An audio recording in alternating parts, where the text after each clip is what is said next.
Welcome to the Town of Derry Planning Board meeting for November 19th, 2025. We start our meetings with a Pledge of Allegiance. If you're able, please rise and join me. I pledge allegiance to the flag of the United States of America and to the republic for which it stands, one nation, under God, indivisible, with liberty and justice for all.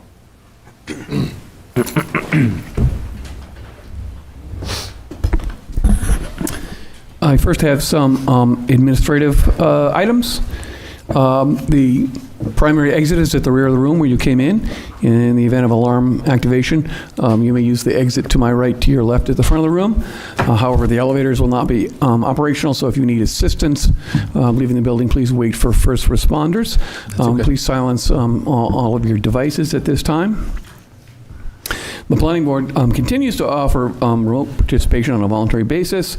If any member of the Planning Board participates remotely, all votes shall be by roll call. To attend the meeting using your computer or smartphone, visit www.zoom.us. Enter the meeting ID 754-663-912.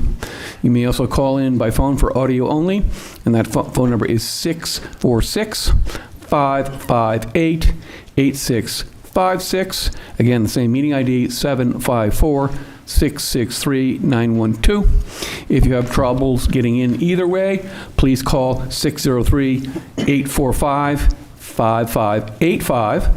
If you are on the phone and you wish to raise your hand, please hit star 9 to be recognized, and then once you are recognized, hit star 6 to unmute yourself.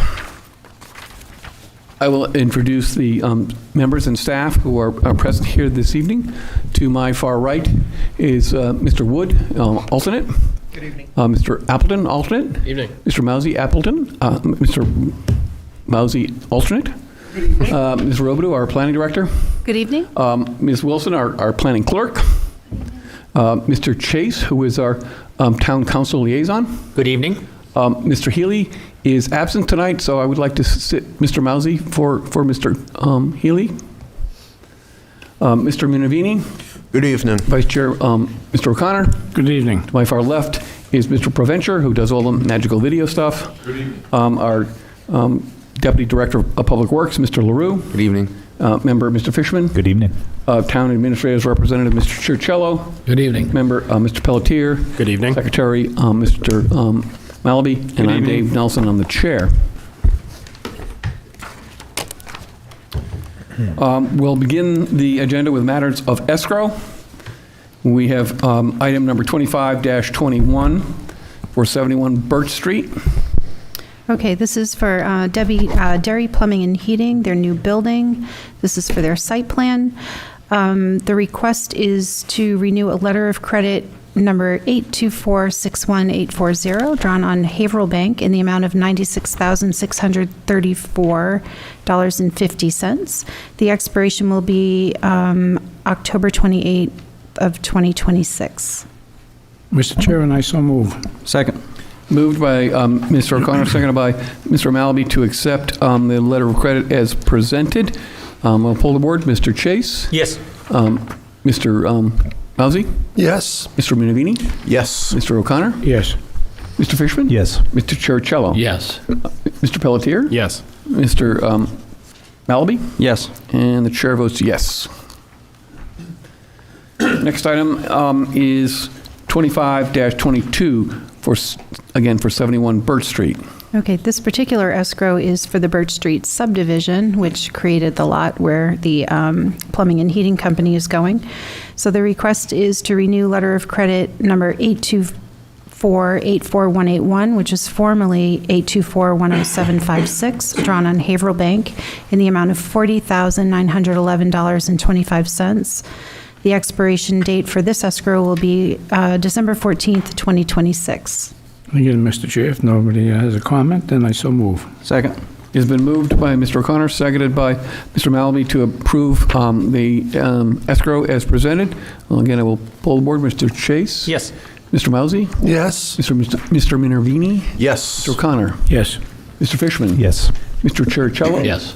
Mr. Pelletier? Yes. Mr. Malaby? Yes. Chair votes yes.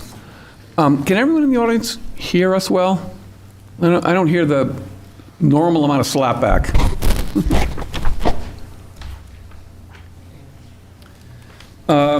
Next item is 25-23 for 35 Maple Street. Okay, this is for the construction of the new building at 35 Maple Street for Horns Pond Real Estate Group. The request is to approve the first release on letter of credit number 24284, drawn on Enterprise Bank in the amount of $54,386.64, and to request a replacement letter of credit in the amount of $82,529.28. Again, Mr. Chair, nobody making comments on it, then I so move. Second. It's been moved by O'Connor, seconded by Malaby, to approve the release as presented. Any questions on this? No, I will poll the board. Mr. Chase? Yes. Mr. Mousy? Yes. Mr. Minervini? Yes. Mr. O'Connor? Yes. Mr. Fishman? Yes. Mr. Churchill? Yes. Mr. Pelletier? Yes. Mr. Malaby? Yes. And the chair votes yes. Next, we have item 25-24 for the Ball Farm Heights. Okay, for this one, the developer is Liberty Woods LLC. The property location is 54 English Range Road.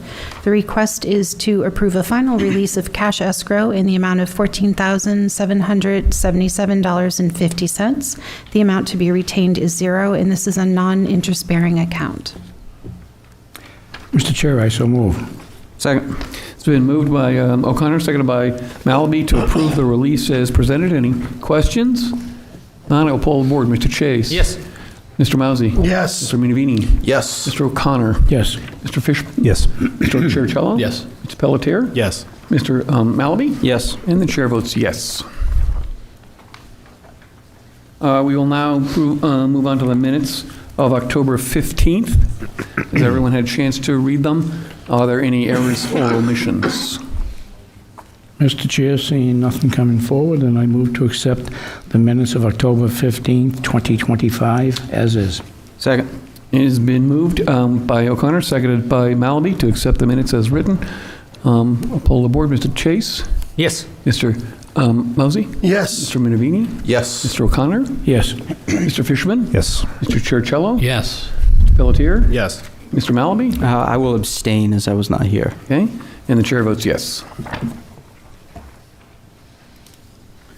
We now move on to correspondence. Mr. Chair, we have one piece of correspondence tonight. Unfortunately, we've already missed it, but it's a notice of the public hearing from the Wyndham Planning Board on November 5th. They heard a case 2025-3071 Goodhue Road for a final minor subdivision, a two-lot subdivision, where a portion of the property is located across the municipal boundary here in Derry. We heard this on October 1st.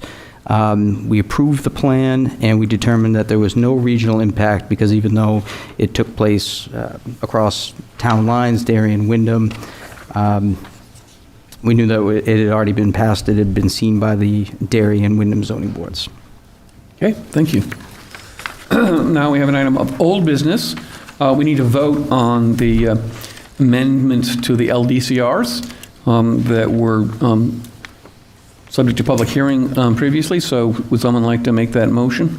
Mr. Chair, move to accept proposed changes to the Town of Derry Land Development Control Regulations, Article 14, Section 170-84, various sections of the town to add Section 170-86.2, design elements specific to the neighborhood commercial district, and to amend Part 2 subdivision regulations, Article 4, Section 170-21.c, submittal requirements with the changes becoming effective immediately.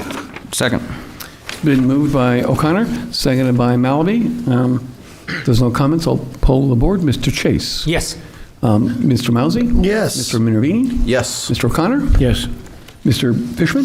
Mr. Churchill? Yes. Mr. Pelletier? Yes. Mr. Mousy? Yes. Malaby? I know what you meant. And the chair votes yes. All right. We now move on to other business. First of which being the Town of Derry and LMG, Lansing Melbourne Group, They are requesting a first extension for the conditional approval for the Albert Court development. Okay, for those not familiar, the project's a public-private partnership between the town of Derry and LMG. In May of 2025, the board approved a mixed-use site plan to construct a 300-plus parking garage and a 117-unit residential building. The engineer of record, TF Moran, has been working to address the conditions of approval, and the applicant would like to request additional time to address the remaining review comments, which are being finalized with DPW and VHB at this time. The current conditional approval expires on Friday. We are working very diligently with TF Moran and expect to have a final product in December for the board to sign, but we need that little bit of extra time. Mr. Duval from TF Moran is available online if there are any questions. So how much extension are they requesting? 6 month. Normally, we do 6 months. They won't need it, but it will give them enough wiggle room. Yeah, they better not need it because they're going to start digging in December. Correct. Okay. Good to have a buffer. Okay, Mr. Chair, I move to approve a 6-month extension, which is the first extension, of the conditional site plan approval granted to the town of Derry, Lanson Melbourne Group for the 5th Abbott Court, 1 and 3 Central Court mixed-use commercial project. The new expiration date will be May 21st, 2026. I so Second. move. Second. Moved by O'Connor, seconded by Malamy to grant the 6-month extension as requested. Mr. Chase? Yes. Mr. Mousy? Yes. Mr. Minoviti? Yes. Mr. O'Connor? Yes. Mr. Fishman? Yes. Mr. Churchello? Yes. Mr. Pelletier? Yes. Mr. Malaby? Yes. And the chair votes yes. The next request is for architectural review of a sign in the West Running Brook District. Okay, so this is for 127 Rockingham Road, Units 10 and 11. A new business, Harmony Movement Studios, will be occupying those 2 units. Per the zoning ordinance, all new signs in the West Running Brook District will be reviewed by the planning board prior to the issuance of a sign permit. This is a brand-new business in the district. A copy of the signs that will go above each of the doors are part of your packet. And either Leah or Krista are available online should you have any questions about the signage. Well, given our previous history, we are actually only approving the artwork. Correct. But there are zoning requirements with respect to placement. Are these signs going in frames or in mounting that was previously existing? Yes, they'll go in the what was there previously. It's just replacement in that same space. Okay. So what's the board's pleasure on this one? Mr. Chairman, then I move pursuant to the Town of Derry zoning ordinance, Article 12, signs, Section 165-101.12, signs in the West Running Brook, to approve the sign design presented for Harmony Movement Studios, parcel 05010, 127 Rockingham Road, units 10 and 11, as presented. The board finds the sign is compatible with the surrounding buildings, meets the regulations contained into the ordinance, and complements the surroundings. And I so move. Second. Moved by O'Connor, seconded by Malaby to approve the sign design as presented. Mr. Chase? Yes. Mr. Mousy? Yes. Mr. Minervini? Yes. Mr. O'Connor? Yes. Mr. Fishman? Yes. Mr. Churchello? Yes. Mr. Pelletier? Yes. Mr. Malaby? Yes. And the chair votes yes. Planning Director and Chairman updates. Okay, so let's continue our discussion of signs. The banner sign at Anthony's Cucina has been removed. The code enforcement officer is working with the property owner at 11 Birch to discuss the sign issues at You mean that the property. billboard? Yeah, that one. Okay. So Ms. Owens has sent a letter to the owner, so she's at step 2 in the compliance process. So she will continue to follow up on that with that particular property owner. While as I think I've stated before, Carrie Owen and I work very closely together every day. We generally sit down and talk about different projects or what's going on. As we were sitting in discussion this past week, it was brought to our attention that we should probably begin to look at requirements for tiny homes in Derry. I know a lot of that falls under the building codes and fire codes, but it might not hurt to get some parameters in place for that. So Carrie and I will work on that together and perhaps bring a draft to the board for review and then see where it goes from there, if that's okay with the board. Okay. Okay. Going along with other zoning things, I think we saw this with the project back here with the 3 townhomes behind McAllister Court. There's, in the CBD district, we have an issue with there's a maximum, or there's that 8-foot setback. It's just not working, especially with properties on corners. We're having people build right to the street in the CBD. Some of those requirements they work really well in the TBOD when you're right up against the street or the sidewalk. But when you start getting back beyond that, it's we're asking people to build in ways that really don't suit the territory and the lots themselves. So we're going to take a look at that and bring some suggested changes to the board for dimensional setbacks in the CBD. And I'm going to work with Carrie Owen again, and we're going to kind of play with some of the lots and actually do some pseudo designs ourselves just to see what works and doesn't work, so that we're not constantly going back and trying to reinvent the wheel or to change things. So we'll make sure what we present works for the majority before we bring it to the board. But I wanted to let you know that that's also in play. Okay, great, thank you. You're welcome. A couple of other things. 39 Shanita Road, there's a chemical feed building and related mechanicals that's being constructed there. That is governmental use of property, so that will not be coming for full site plan review for the board. I just wanted to let you know that that is in play and will be coming. And it's a what building? Call it a chemical feed building. It's it's for the water. It's part of the regional feed, Southern New Hampshire Regional Feed Project, where we're going to house a chlorinator for the water tank, and also have a second feed from a different leg of Manchester Waterworks, and they're going to start construction on that. It's going to make another inlet into the top of the tank and have an alternate source so that we can increase our feed going south and east to the other communities. We'll go from over 1 million gallons a day to 3. So we need to build up that source capacity, and that's the first phase. The next phase will be updating transmission lines throughout the town to facilitate that, and more than likely a water tank as well, second water tank. And this is a structure? Yeah, it's like a booster station, but there's no pumps or anything. It's primarily for expansion, for being able to do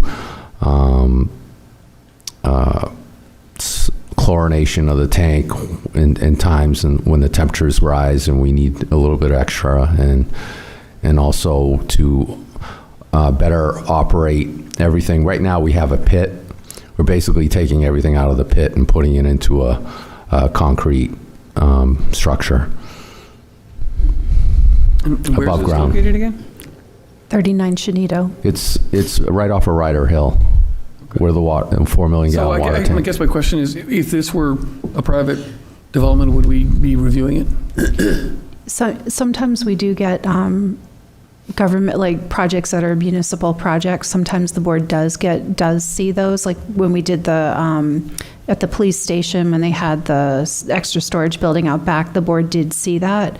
I just wanted to bring this to the board's attention so that, if any of the members of the board are aware of construction happening out there, it wasn't something that's just happening in a vacuum. I just wanted to bring it to your attention. We're not going to get a No. non-binding advisory look at it. Not for this one, I don't believe so, no. I mean, we did for the fire station.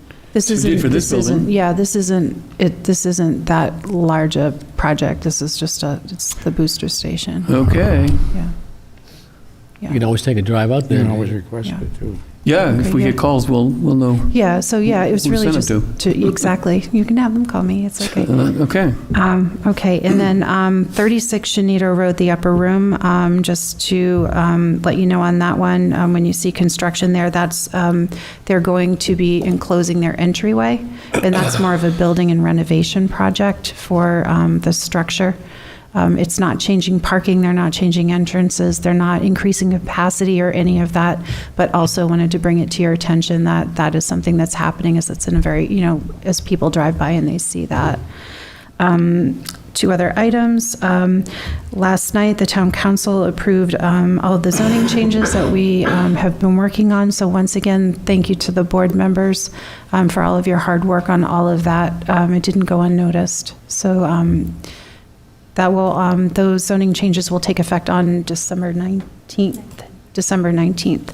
And then one last thing, there was a groundbreaking at Abbott Court last week. And as we discussed before, those plans are being finalized and should be brought to the board for signature hopefully in December. And you will start to see some activity out there on that site. Okay, thank you. You're welcome. I was going to mention the zoning amendment approval if you didn't, Okay, so I'll say it again. please. I want to thank everyone who spent a lot of time, nearly a year working on that. The board members, the staff from multiple departments, all the citizens who came to all of the visioning sessions. It was a culmination of a great project, and I think it will help move that district forward. So thank you all. And that's it for me. So now we move on to public hearings. First one is Keystone Dairy LLC, parcel ID 05-03974 Rockingham Road. Okay. So on August 17th of '22, the planning board approved a conditional use permit to allow mixed-use development at 74 Rockingham Road.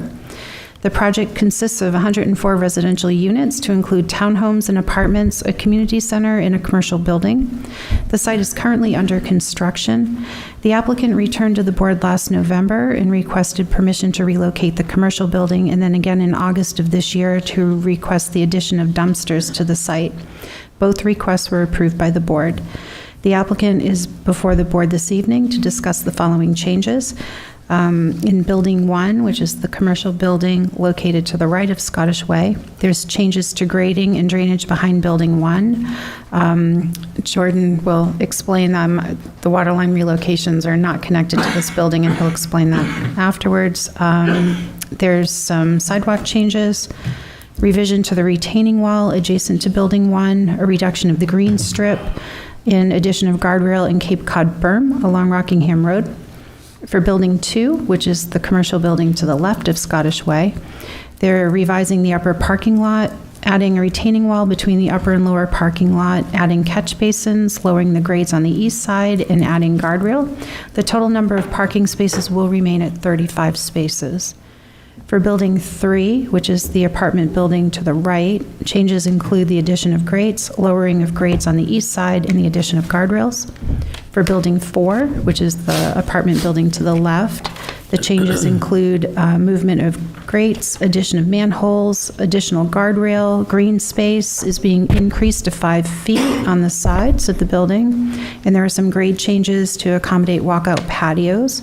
The driveway in front of Building 4 has been arced to increase the green space. And at the townhomes, changes include the removal of curb along the edge of the driveways, the addition of guardrails, a gravel access path to provide access to the sewer easement, and the raising of the grade by 4 feet in front of the first driveway. Plan changes have been initiated as a result of field conditions during construction. These changes are too significant to be considered field changes and require planning board review and approval. This plan has undergone several revisions since the original approval, and because this project is located in the West Running Brook, any zoning ordinance elements other than use, which has already been decided, are under the purview of the planning board. I did want to point out that there was an abutter at 99 Rockingham Road who had concerns about traffic and road improvements.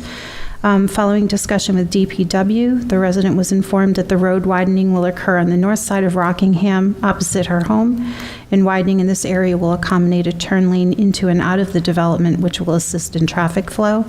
And paving work was scheduled to occur the week of November 10th. I wasn't here, so I'm not sure if that happened. And vehicles exiting Scottish Way will be stop controlled. Traffic on Rockingham Road will continue to be free-flowing, and a stop sign on Rockingham Road is not recommended. There are 3 waiver requests, one related to Cape Cod berm, one related to the front setback to accommodate the retaining wall, and another with streetscape. So the recommendation would be to review the proposed plan and waiver requests after obtaining input from Public Works, and then consider approval of the amended conditional use permit. Jordan Young and Tim Pelican are here to present the changes to the project, and Bob McCormick, the owner of the project, is also present. Okay, can I get a movement to, motion to accept jurisdiction of the revised site plan? Mr. Chair, move to accept jurisdiction of the amended site plan before the board for Keystone Dairy LLC, PID 05039, 74 Rockingham Road. Second. It's been moved by Connor, seconded by Malby to accept jurisdiction. I'll poll the board. Mr. Chase? Yes. Mr. Mousy? Yes. Mr. Intervene? Yes. Mr. O'Connor? Yes. Mr. Fishman? Yes. Mr. Churchello? Yes. Mr. Pelletier? Yes. Mr. Malby? Yes. And chair votes yes.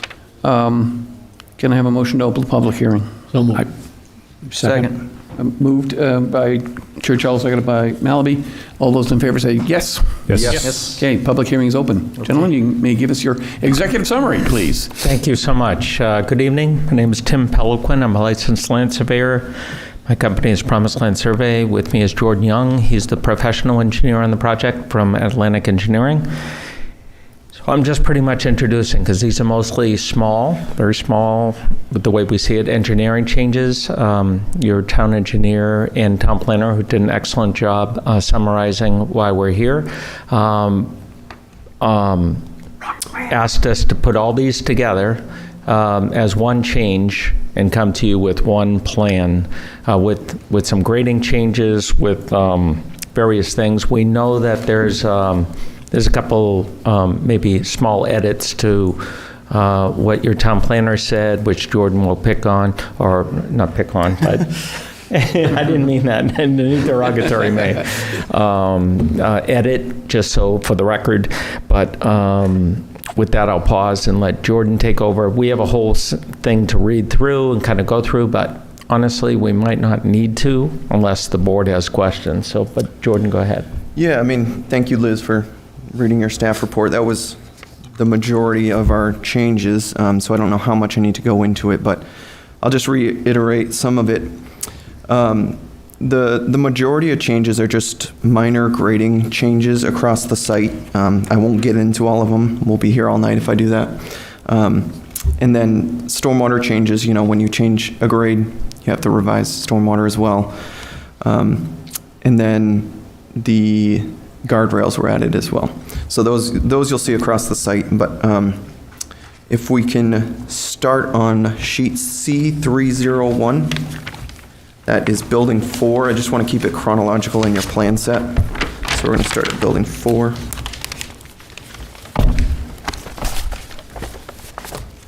It's about 5 or 6 sheets in.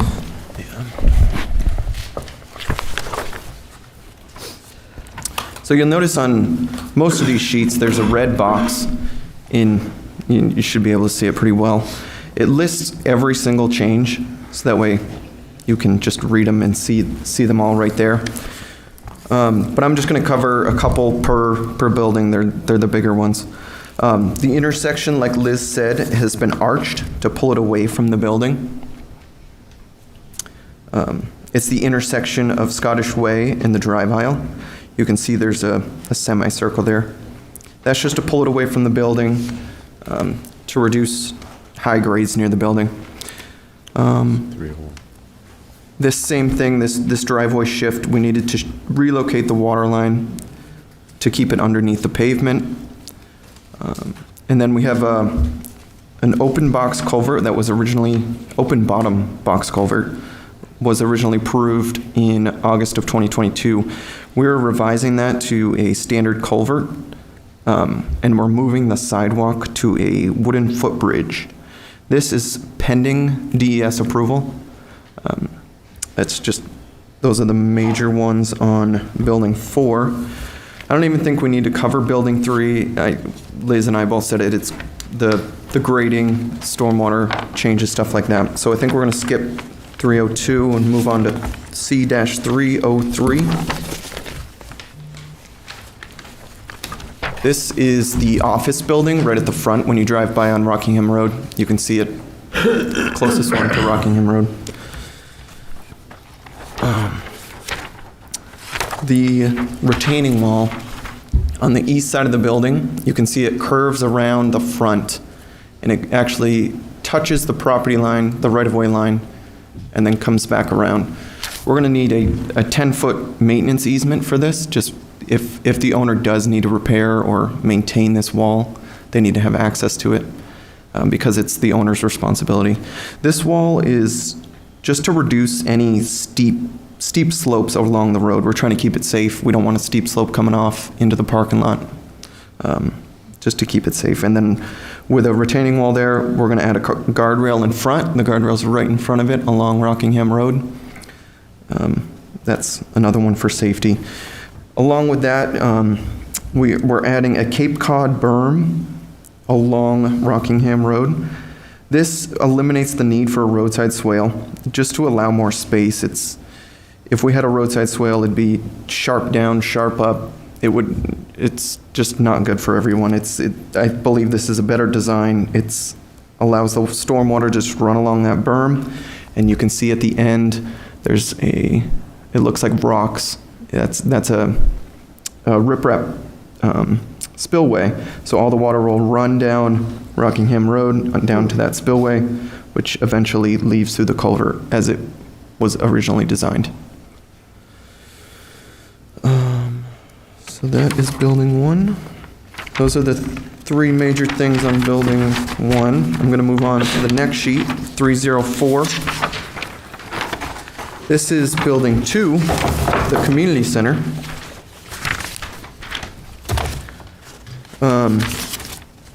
We revised the parking lot. There were steep slopes coming down from the upper to the lower parking lot. We added in a terraced retaining wall between the two parking lots. Parking count did not change, just the layout did. The edge of pavement is now on the front setback line. It's about 6 feet closer from what it was originally. It does not cross that setback line. We had to add a retaining wall, just like on Building 1, just to keep those slopes not steep and have it safe. Same thing, we're going to add a guardrail right in front for safety.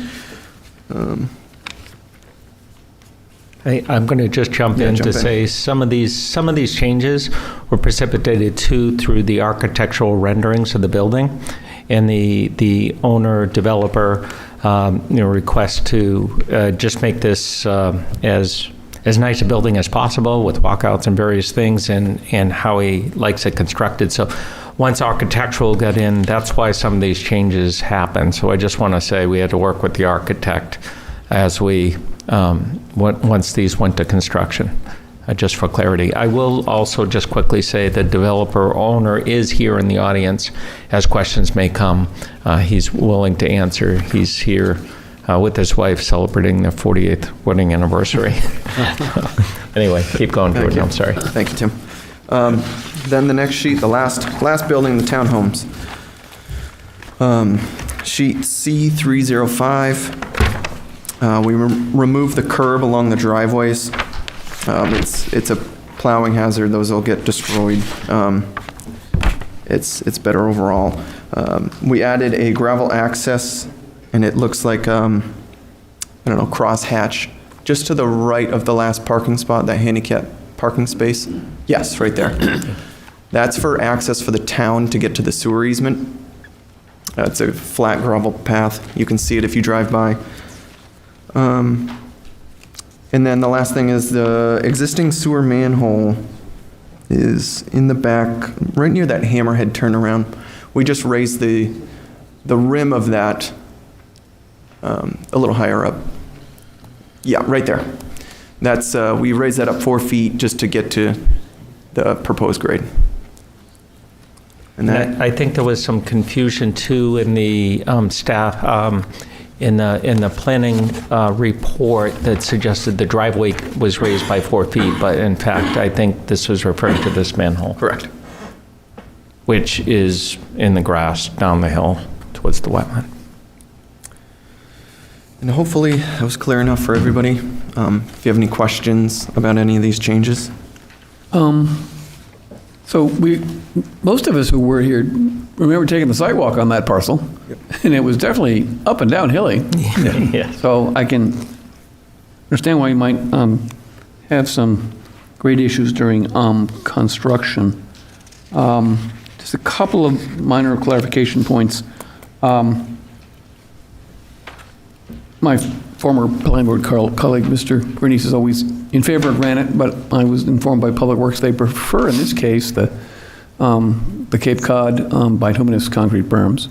But the one that is going to be in lieu of the drainage swale, Yep. I just want to make sure that at the point where that riprap drainage basin is, that it will divert all the water that's running along that curb down into that, because if you look at the overall site plan, as you get down to the bridge, before you get to the townhomes, that was often subject to ponding of water on this road. So I just want to make sure that we're not going to have more water running along the roadway, which would potentially compound that issue. Yeah, and you can see if you drive by the site, there's a big bowl that goes between Scottish Way and Rockingham Road. So everything that runs along that new Cape Cod berm, it'll just go right into that bowl, and there's plenty of volume, more than you could ever need, and it all just flow right off. There won't be any slowing down, bypassing, anything like that. Okay. I will say too, your staff town engineer has thoroughly reviewed this. He will not allow any water on that road, I assure you. I did want to say, on the other side of the road, I noticed that today, actually, there's Cape Cod berm just on the opposite side, so we're kind of matching both sides of the road. Any other comments, questions from anyone on the board? Mr. Chair? Mr. O'Connor? Question really directed towards Mark. Mark, back on October 28, after the DPW signed the TRC notes, you still had some questions on that there, where you typed everything in the black and then they responded back in the green. Is everything that was in that letter satisfactory to you? Yes, for the most part. The only thing that I noted when I looked at the response is item number 5 regarding the Mitchie block wall for building 2, which is the smallest building. That's the one that's kind of curled up towards the road. The dimension and the scope of that may change slightly based on recent work that we've done to widen that road and to try to build up a berm, an earthen berm, if you will. It may require a few extra tier, might be a little over 4 feet, but I just wanted to point that out, that, they've been really great about making sure. We've had a lot of flexibility on the site with regard to retaining walls, where there was some instances where we had to add another course or extend a course, and I think that still may be in play for building 1 and 2. Just sometimes, like you say, there are a lot of grade changes, substantial grade changes in short distances, which makes it difficult to figure out where the starting and ending points should be, and if another course is warranted. So there's going to be some flexibility in that, and I think we've been working for several months now trying to accumulate everything on this plan. So the changes are minor enough, they can be field adjustment? Yep. Okay, thank you. Yep. Anyone else? Comments, questions? Okay. Then let's discuss, well, is there anyone either online or in the physical audience who has comments or questions before we go on to waivers? Seeing none in the room. So let's move to close the public hearing. Second? Moved by Chair Chell, seconded by Mallaby to close the public hearing. All those in favor say aye. Aye. Public hearing is closed. Let's move to talk about waivers. Mr. Chair, we'll take the waivers one at a time, as that's, with board prefer all of them. Is there any objection to considering these all in a single vote? Hearing no objection, go ahead, Mr. O'Connor. Okay, Mr. Chair, zoning, number one, zoning ordinance section 165.32.4, parent C, parent 3, minimum yard depth to allow a front setback of 0 where the setback should be not less than 10 feet. Number two, LDCR section 170-26.A, parent 14, and zoning ordinance section 165-32.4, parent Roman numeral 1, parent 2, parent B, to utilize Cape Cod berm along Rockingham Road and to remove the proposed curbing along the edge of the driveway at the townhomes where vertical granite curbing is required. Excuse me. Number three, zoning ordinance 165-32-4, Roman numeral 1, parent number 4, parent A, streetscape, to not provide street trees along the frontage of the building number 1, as they would interfere with sight distance when exiting the property. After review of the waiver request, the board finds that the specific circumstances relative to the plan or conditions of the land in such plan indicate that the waiver will properly carry out the spirit and intent of the regulations. Second. So I do have a question. We didn't actually talk about the street trees. Certainly maintaining sight distance is important, and I'm having a hard time visualizing what is in that area. And where I'm going is in the lieu of street trees, could we put a very low habit planting like creeping juniper or something for decorative purposes? You might defer that to your town engineer, but, not to put you on the spot, Mark, but there was a road widening right in this location and other things, and there could be future road widenings of Rockingham Road. So I think the intent is to limit any plantings in that section. That was my strong suggestion. Okay, so it's more than just the sight distance. The safety is Okay. a big factor on that road. Okay, great, thank you. All right, so we have a motion by Mr. O'Connor to approve the waivers, and seconded by Mr. Mallaby. Is there any discussion? Poll the board, Mr. Chase. Yes. Mr. Mousy? Yes. Mr. Minervini? Yes. Mr. O'Connor? Yes. Mr. Fishman? Yes. Mr. Chiricello? Yes. Mr. Pelletier? Yes. Mr. Mallaby? Yes. And the chair votes yes. As to findings of fact, Mr. Chair, the board finds that the proposed change does not alter the findings of the August 17th, 2022 approval. Second. all right, we have a motion to make findings of fact, seconded by Mallaby. Mr. Chase? Yes. Mr. Mousy? Yes. Mr. Minervini? Yes. Mr. O'Connor? Yes. Mr. Fishman? Yes. Mr. Chiricello? Yes. Pelletier? Yes. Mr. Mallaby? Yes. Chair votes yes. And on the matter of approval, Mr. Chair, after review and deliberation of the amended site plan application for PID 05039 Keystone Dairy LLC, the board finds the applicant continues to satisfy the general requirements of the West Running Brook District and the Land Development Control Regulations, or in cases where the regulations cannot be met, has satisfied the waiver requirements. Therefore, the motion is to approve an amendment to the conditional use permit granted on August 17, 2022 pursuant to the Town of Derry zoning ordinance, Section 165-32.4.f and RSA 6676:4 Roman numeral 1, complete application with the following conditions. Subject to owner's signature, subject to on-site inspection by the town engineer, note approved waiver on the plan, provide a maintenance agreement between the owner and Town of Derry specifying the owner is responsible for maintaining, repairing, and reconstructing the wall between building number 1 and Rockingham Road, and that the town will grant access to perform the maintenance, repair, or reconstruction within the area of the easement. Cost for legal counsel review by the town attorney shall be borne by the applicant, along with any associated recording fees.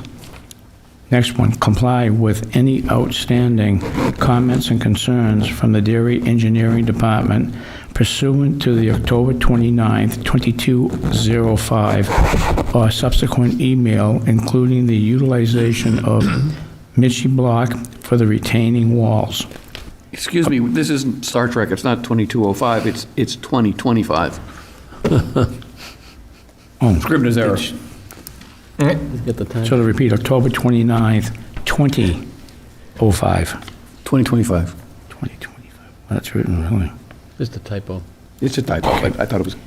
Okay, the next one then, obtain written approval from the planning director's designee that the GIS submission is received and operable and complies with the LDCR Section 170-61.c. The conditions approved on August 17, 2022 still apply. Conditions precedent shall be met within 6 months. Second. So moved. All right, it is moved by O'Connor, seconded by Malby to grant conditional approval. Any last-minute comments, questions? Mr. Chase? Yes. Mr. Mousy? Yes. Mr. Minervini? Yes. Mr. O'Connor? Yes. Mr. Fishman? Yes. Mr. Chiricello? Yes. Pelletier? Yes. Mr. Malaby? Yes. Chair votes yes. Thank you very much. We thank you so much for your time. Thank you, Liz.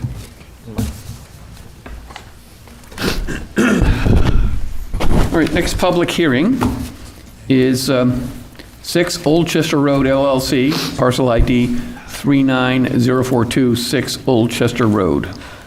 Okay, thank you. The proposal for this project is to add 2 4-stall garage buildings. Each are 24 feet by 48 feet, and associated parking lot improvements for an existing 12-unit apartment building located in the MDR zoning district. The lot contains 1.9 acres and currently has a 24-space parking lot associated with the apartment building. Trees were cut back on this property several years ago, and it has been confirmed that there are no wetlands on site. The purpose of the garages is to provide parking and storage for the tenants. The garages are not proposed to be heated, but will have electricity available. Electronic vehicle chargers are not proposed for this property at this time. All of the staff concerns were addressed. Neither Highway Safety nor Conservation Commission review were required for the project. Parking is adequate for the site and meets state and local requirements. An abutter located at 64 East Derry Road came in and expressed concern about water that appears to be coming off the subject property and pooling onto her property. Mr. Peterson will discuss that. The applicant had stated that pooling occurred around the time of snowmelt and has provided assurance that if a drainage pipe is confirmed during construction to actually exist, they will address the issue at that time. The applicant is not requesting waivers. The recommendation would be to review the plan as presented. It would be helpful to know what the reserved spaces are intended to be. I also want to add that the abutter at 64 East Derry Road had inquired if the planning board would be performing a site walk. I'll turn this over to Matt Peterson, who's representing the owner of the property. We need to jurisdiction and stuff. So for those history fans, I will note that this is the historic original Alexander Eastman Hospital building. So, can I have a motion for jurisdiction, please? So moved. Second. All right, so Mr. Chircello has moved to accept jurisdiction on the site plan before the board for 6 Old Chester Road, LLC PID 39042, 6 Old Chester Road, and it's seconded by Mr. Malaby. Mr. Chase? Yes. Mr. Mousy? Yep. Mr. Minervini? Yes. Mr. O'Connor? Yes. Mr. Fishman? Yes. Mr. Chircello? Yes. Mr. Pelletier? Yes. Mr. Mousy? Yes. Mr. Malaby? We have too many M's. And the chair votes yes. All right. Regional impact. Who wants to read that? Oh, pursuant, Mr. Chair, to RSA 36:56, the board finds the proposal as presented at this time meets the definition of development of regional impact. And we will let Mr. Chase guide us on this. Did we get a second? Second? Oh, second? Yep, second. Mr. Malaby, second. No. This is a small local development and does not meet the definition of a regional impact. Mr. Mousy? No, for the same reasons. Mr. Minervini? No, for the same reasons. Mr. O'Connor? Mr. Chase placed it well, thank you. Mr. Fishman? No regional impact for the same reasons as Mr. Mr. Chase. Chircello? No, for the same reasons. Mr. Pelletier? No, for the same reasons. Mr. Malaby? No, for the same And the reasons. chair votes yes for the, no for the same reasons. Oh, it's going to be a long night. At this point, can I have a motion to open the public hearing? Second. Moved by Chair Cello, seconded by Malaby to open the public hearing. All those in favor say aye. Aye. Public hearing is open. You please present our executive summary. Excellent. Good evening. My name is Matt Peterson with Keach Nordstrom Associates here for the proposed site plan amendment at 6 Old Chester Road in front of the board tonight for the addition of 2 4-stall garages and associated parking lot improvements for the benefit of the existing tenants in Derry, New Hampshire. This project is located just east of the intersection of East Derry Road and Old Chester Road. It is on the north side of Old Chester Road. I didn't get the actual year that that hospital was built there, but I was looking this morning, so it was interesting It learning was that. before my time. Okay. So as stated, in this area here, it's a single-family home kind of around this. This is an existing non-conforming use with 12 residential units. On the existing dish plan here, we are looking at about 1.9-acre site with 12-unit apartment building located on site. There's associated parking right now, which is 24 spaces that we have shown on the site. The property is relatively flat with gentle slopes to the back of the property. This plan also shows the approximate location of the on-site septic and other site features that are out there. If we go to the site plan, which would be sheet 2 of 6.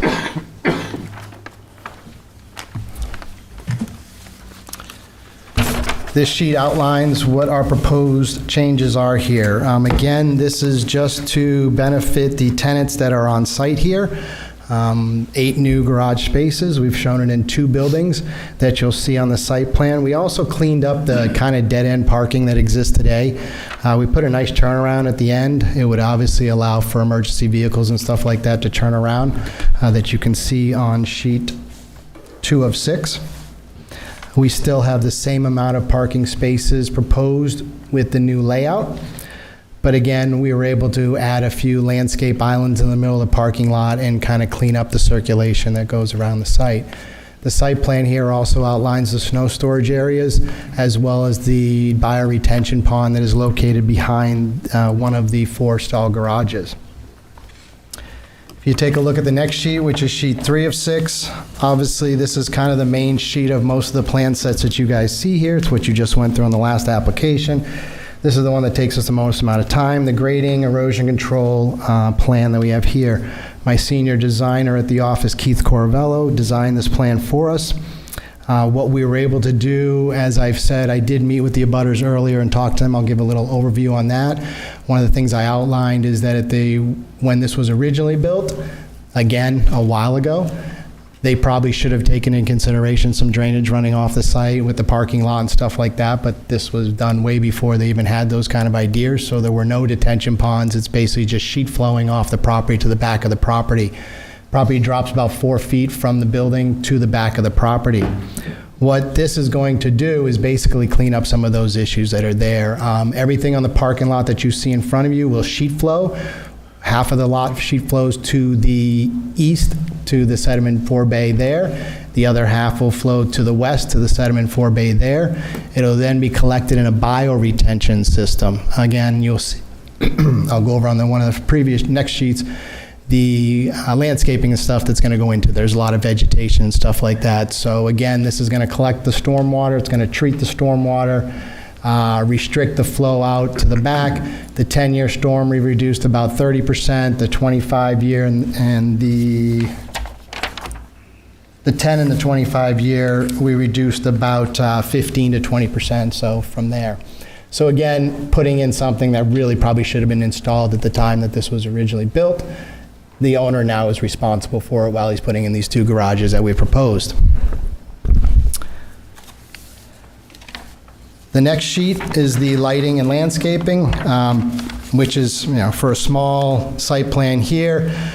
I think we've gone above and beyond putting together the plan set here. We're proposing a couple dark sky wall packs on the 2 garages, as well as landscaping around the site. And like I said, you can see in the bioretention pond, the amount of plants and stuff like that that'll be placed in that. One of the requests, I did meet with the abutters earlier today. Keith had gone out site to try to look at the drainage the other day. He couldn't find what they had on site, but she showed me pictures, and we agreed that, when we talked to Elizabeth, that probably know in the plan that during construction, the engineering firm would go out there, and if any pipe was found, be removed. There may be a dug well down along our property line, and that could be what's there. But again, I can't really do a lot until you get a machine out there and kind of dig around and find what's out there. From the pictures and stuff like that, it could be an underground stream, but again, it could be a connection of these pipes. But we're willing to, during construction, if we find a pipe out there, pull that out of the ground and move forward. The other thing that they asked was that could I do a white pine tree buffer along their property line. So their house abuts Old Chester Road, but their land wraps around the back if you took a look at a tax map. So this is the back of their property that drains back in here. Their house isn't back there and stuff like that, but they have it as a field and they utilize it for walking, it sounds like, in nature and wildlife. So we would be amenable to a white pine buffer along the property line to buffer their property from this here. The last few sheets in the plan set are just the construction details, typical to build this out. And then I believe the board has in your package just the facsimile of the proposed garage that we're looking to do on site there. Mr. Chairman, I know you got a long night, so I think that kind of wraps up my presentation. I can answer hopefully any questions or concerns that the board has and anything from the abutters. Thank you very much. Yeah, so that makes sense. Given your discussion with the abutters and the vegetative buffer of pine trees, I would suggest that be added to the plan so that we have it memorialized. Correct. It'll probably be a condition of approval, but if you can also show it on the plan, that would be great. Absolutely. Okay, and we have the elevations. Okay, excellent.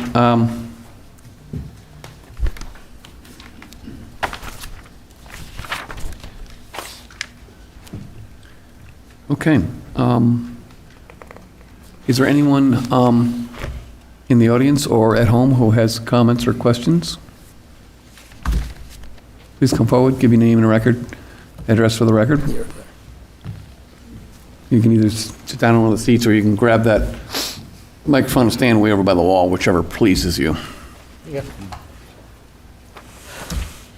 Good evening. David Barker, 64 East Derry Road. I'm in the abutter. I guess in general, we have some concerns about the expansion of a non-conforming lot, and you've explained well that this was the hospital and now 12 units. More specifically, there are some pretty dramatic drainage issues. Over the years, while improving our property in the back, we've done some digging and we've intercepted a system of clay pipes that came from the old hospital across my land to a stream that goes down the middle of my property. And we thought they were inactive when we first discovered them. They looked, there was no activity that we could see. That happened on 2 occasions. And in those locations, subsequently, when it rains hard, water just bubbles up, and it's quite dramatic. I have some videos that I showed the engineer, and so there are some pipes, drain pipes that come from the old hospital, and they need to be just, found and, well, mitigated somehow, because the effect is pretty dramatic. So I've discussed that with him, and he says that they're going to have an engineer out there, and I guess when he said they're going to try, but in other words, they have to find these pipes, because it's, we don't want to have to deal with that going into the future. So, Mr. Barker, in order to help them, when you were doing the cleanup of your backfield, how did you discover the pipes? Were they breaking through the surface, or did you have to dig, or? I think there were a couple of stumps we had to dig up. Okay. And just in the process of doing that, we just inadvertently discovered them. They looked inactive at the time, but once that was disturbed, and over the years, you can see in those specific locations, water just gushes up. And well, given the age of the hospital, clay tile, foundation drains or cellar drains to a nearby stream would have been the tech of the day. So, I guess hearing that they did some digging and they discovered them and they were heading for a local stream, does that kind of help you guys figure out what to do? I've shown them the videos. So from the videos, you can, it's pretty specific where the water's coming up. So that should go a long way to help us discover what And obviously, if there's active water flow and you disturb the pipes, you got to put it somewhere else, right? Yeah, okay. So that's very important, thank you. He did cover that we'd like to see an evergreen buffer to this non-conforming use. We're a little concerned about the addition of a significant amount of pavement, but it sounds like they've addressed that, and I hope Mark, I'm sure he'll do a good job looking it over.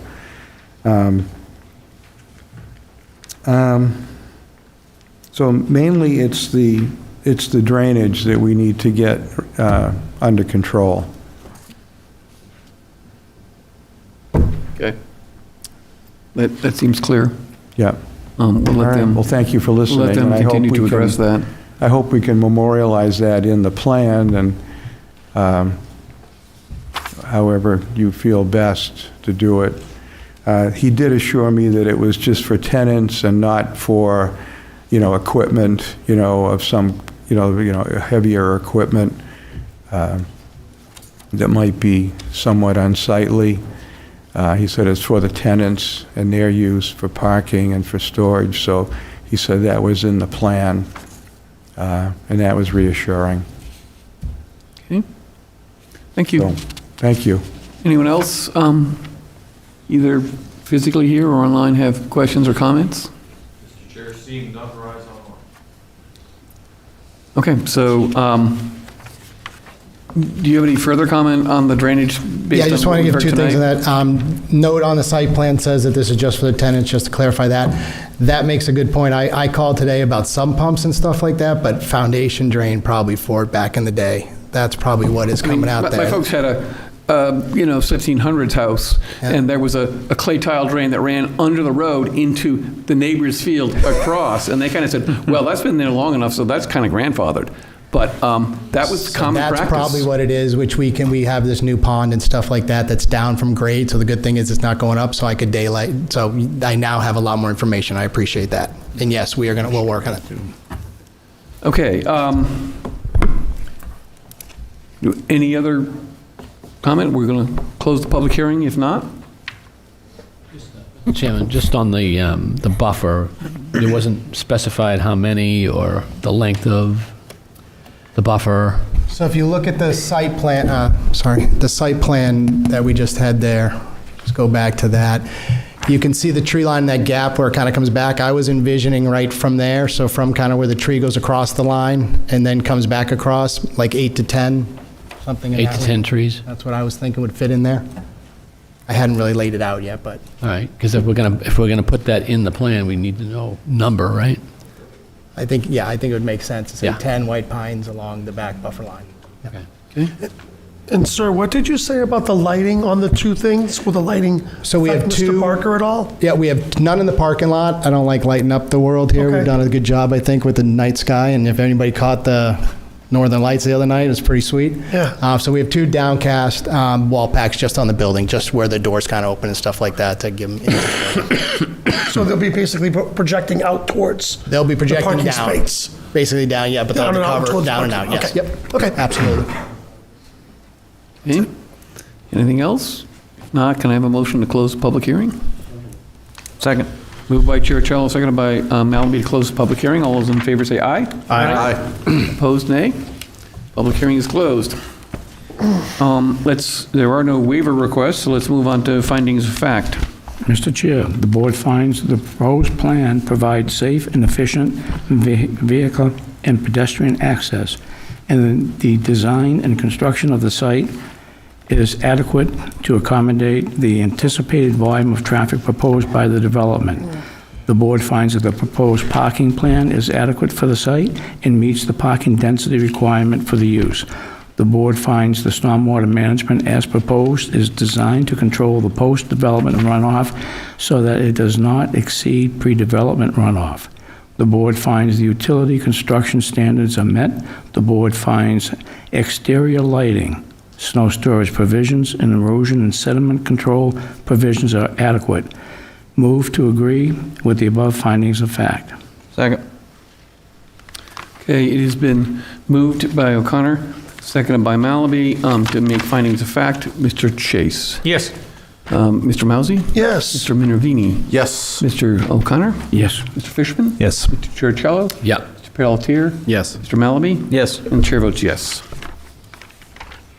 Mr. Chair, after review and deliberation of the site plan application for PID 39042, 6 Old Chester Road LLC, the board finds the applicant has satisfied the general requirements of the Land Development Control Regulations.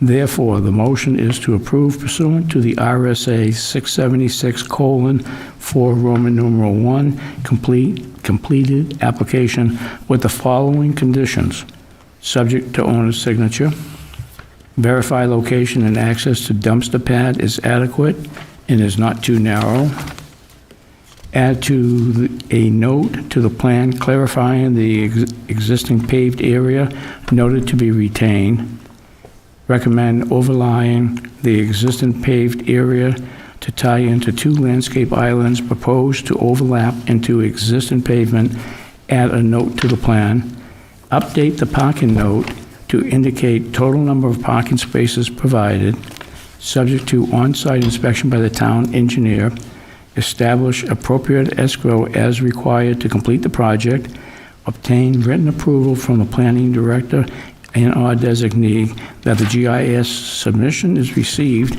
and is operable and complies with the LDCR Section 170-61.c. Conditions precedent shall be met within 6 months. I have a couple others.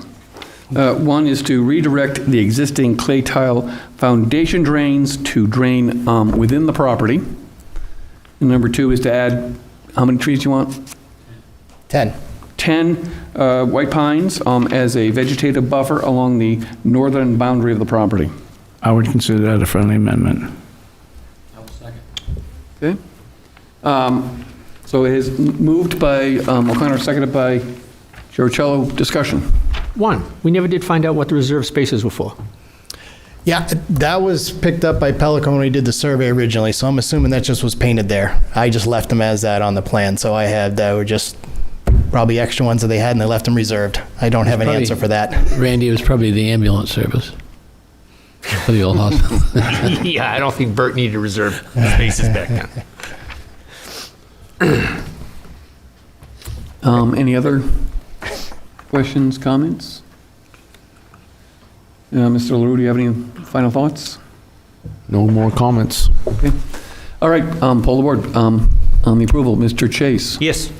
Mr. Mousy. Yes. Mr. Minervini. Yes. Mr. O'Connor. Yes. Mr. Fishman. Yes. Mr. Churchiello. Yes. Mr. Pelletier. Yes. Mr. Malaby. Yes. And Chair votes yes. Thank you very much. Thank you very much. Have a good night.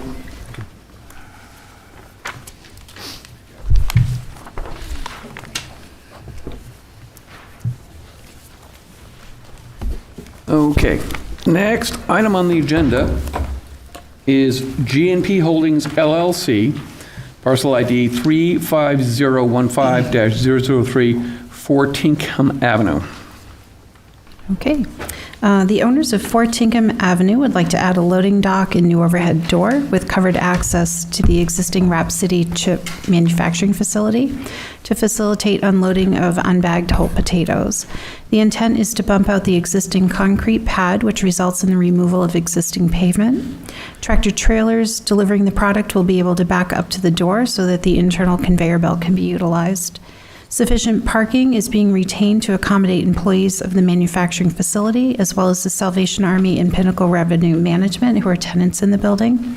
This is not a significant change to the building, but we felt it was enough of a change to warrant review by the planning board. All comments made by staff during TRC have been addressed. You have a list of waiver requests, which are really checklist items that would not be applicable to this project. Would recommend review of the plan and the waiver requests. Mike Melanowski is here to present for the applicants, Greg Ryan and Pete Ackerman, who are also in the audience. Mr. Chair, I'll make a motion to accept jurisdiction. Second. Moved by Churchill, seconded by Malaby to accept jurisdiction of the site plan determination before the board for G&P Holdings LLC, PID 35015-003, 4 Tinkham Avenue. Mr. Chase. Yes. Mr. Mousy. Yes. Mr. Minervini. Yes. Mr. O'Connor. Yes. Mr. Fishman. Yes. Mr. Churchill. Yes. Mr. Pelletier. Yes. Mr. Malaby. Yes. And chair votes yes. Impact, regional impact. Mr. Chair, pursuant to RSA 36:56, the board finds the proposal as presented at this time meets the definition of a development of regional impact. Moved by O'Connor. Second. Seconded by, we'll go with Churchill. And we will start with Mr. Chase. No, the addition of a loading dock definitely does not meet the definition for regional impact. Mr. Mousy. For the same reasons as my fellow colleague just stated. Mr. Minervini. No, absolutely not. Mr. O'Connor. I concur with my fellow friends. Mr. Fishman. No for the same reasons. Mr. Churchill. Yeah, no regional impact. Mr. Pelletier. No, for the same reasons. Mr. Malaby. No, for the same reasons. Chair votes no for the same reasons. I have a motion to open the public hearing. So moved. Second. Moved by Churchill, seconded by Malaby to open the public hearing. All those in favor say aye. Aye. Public hearing is open. Would you give us your executive summary, please? Good evening, members of the board. My name is Michael Malinowski. I'm with Allen & Major Associates. We are here before you to present a minor modification to an existing building that currently houses the Wrap City potato chip manufacturing company. To the left of the building is the Salvation Army offices, and there is a smaller office up above that handles some financial matters. It's an existing property located at 4 Tinkham Ave. It is on the corner of Route 28 and Tinkham Ave. It is in the Industrial 4 zone.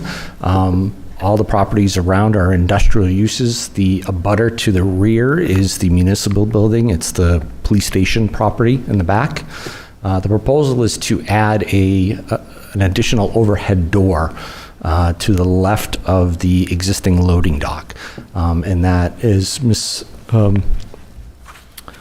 Robidoux had mentioned, it's to facilitate the offloading of non-bagged potatoes directly into their manufacturing space. Currently, they receive through the same semi-trucks large bagged potatoes that they offload with forklifts into their loading facility and then handle it inside into the processing. This would allow them to actually take raw potatoes right off the back of the truck via conveyor directly into their processing facility. As you can see, we do have some minor pavement modifications to facilitate a small concrete pad that's going to be up against the building and a connection to the existing parking that's along the frontage there now. We are proposing some removal of existing pavement, specifically around where the loading dock is going, to provide some additional green spaces noted on the plan. There is an additional space at the existing driveway to the left of the building, which will encompass an existing fire hydrant that was placed by the town. We'll expand that out to give a more defined island to drive. Thus doing that, we do have a net decrease in impervious cover for the property by almost 200 square feet. Some minor restriping to better delineate the parking stalls. We do have an addition of one additional handicap parking space based on the number of existing parking spaces. It's required to have 2 ADA spaces, so we have an additional one being painted along the frontage of Tinkham Ave. Based on the requirements, 46 spaces are required. There's an existing 55 spaces shown. As you can see by the plan, the heavy shaded area is the main travel way of Tinkham Ave. As with most of these properties, it's paved right up to Tinkham Ave and parking. And as you can see by our diagram, even with a full tractor trailer sitting in that position, it is not within the travel way of Tinkham Ave. Be happy to answer any questions that the board may have. So before we start, and I should have brought this up during jurisdiction. Madam Director, there in the online package, there were elevation drawings as well. I don't see them before us tonight.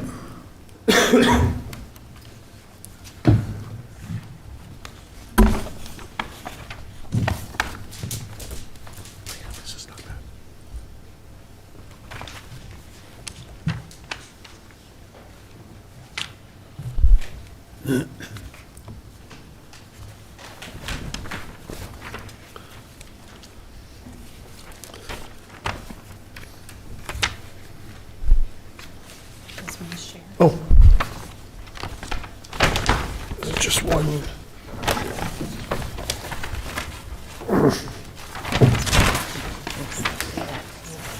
Thanks. Almost stapled. You okay? Can we bring those elevations? Okay, I think this sort of helps us to visualize Are you okay? what's going on. Okay. So, thank you for that.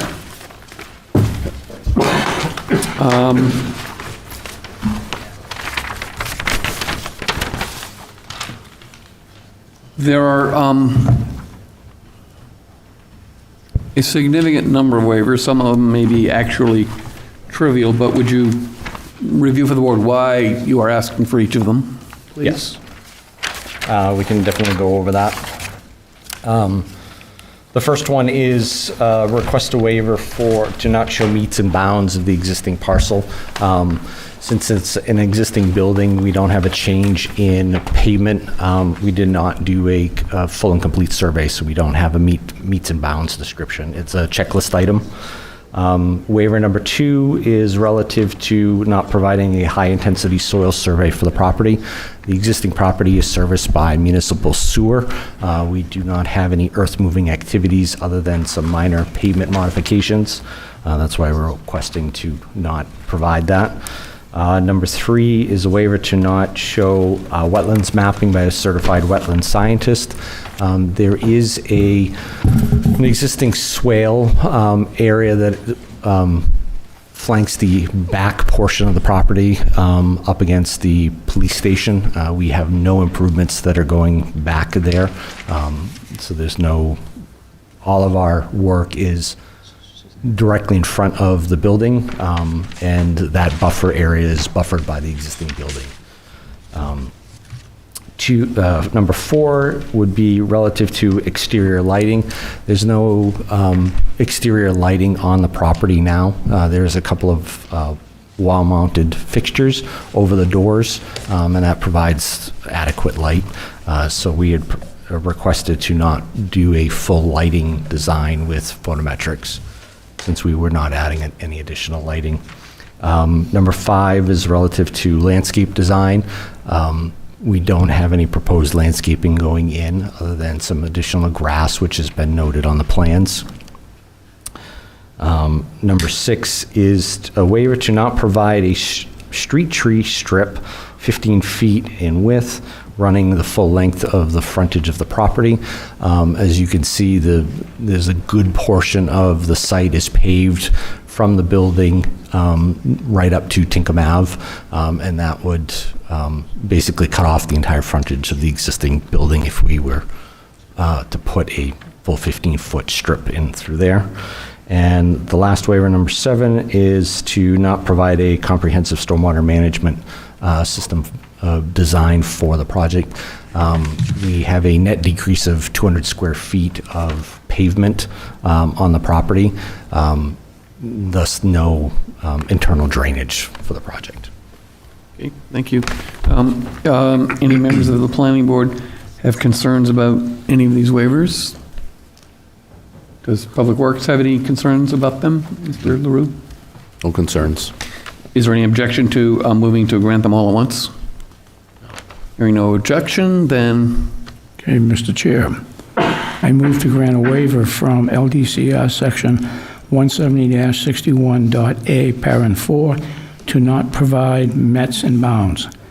Next one, LDCR Section 170-61.A, Parent 12. Excuse me, John. What's?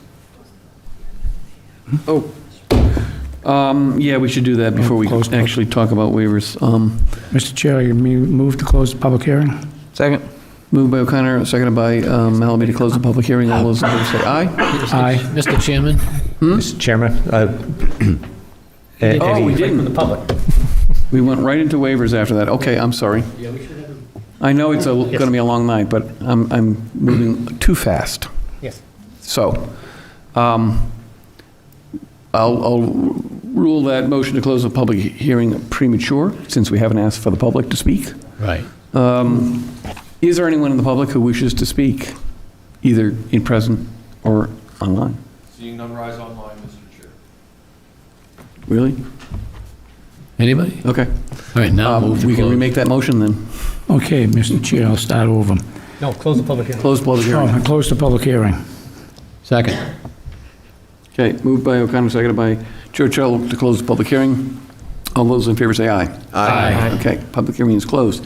Now let's move to grant the waivers. Okay, Mr. Chair, the first waiver, LDCR Section 170-61A, Parent 4, to not provide METs and bounds. Number 2, LDCR Section 170-61A, Parent 12, to not provide HIS mapping. Next one, LDCR Section 170-61A, Parent 13, to not provide wetlands mapping.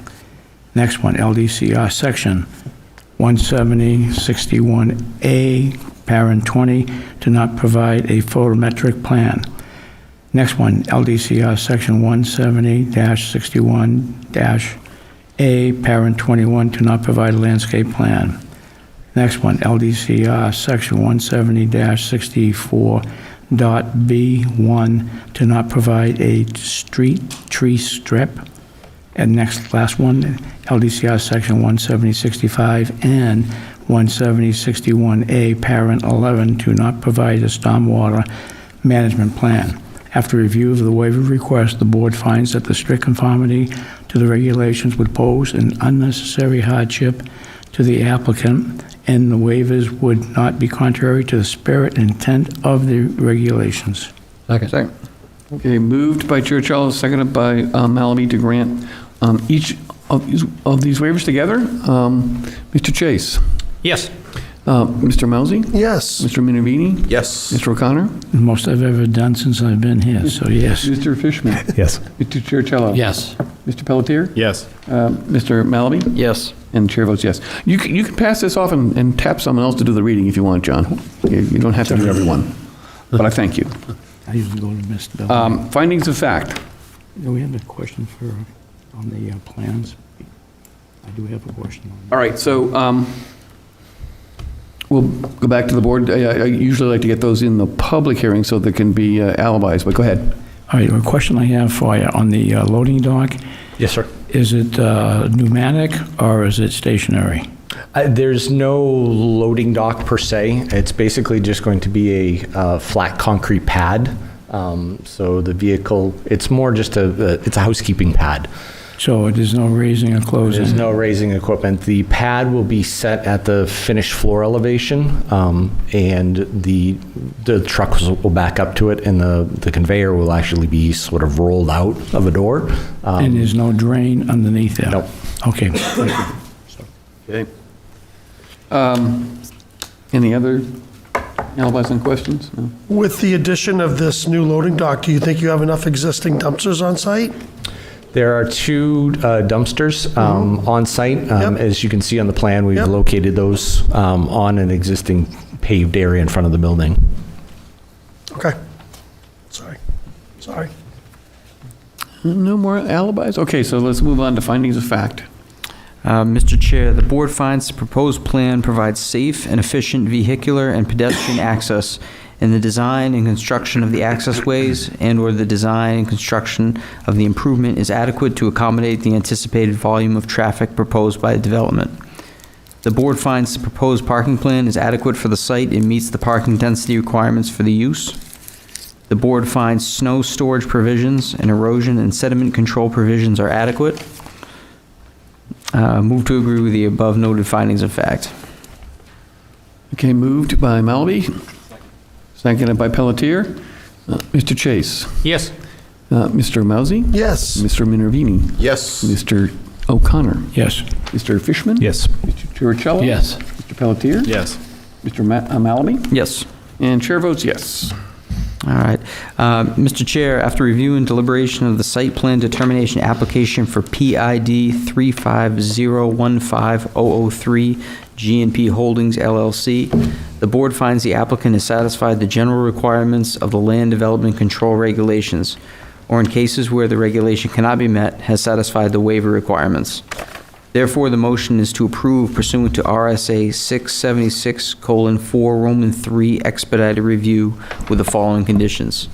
Subject to owner's signature, subject to on-site inspection by the town's engineer, add hours of operation, delivery times to the plan set, establish appropriate escrow as required to complete the project, note approved waivers on the plan, obtain written approval from the planning director designee that the GIS submission is received and is operable and it complies with LDCR section 170-61.c. Conditions precedent shall be met within 6 months. Okay, conditional approval moved by Mallaby, Second. seconded by Churchill. Any further discussion? If none, Mr. Chase? Yes. Mr.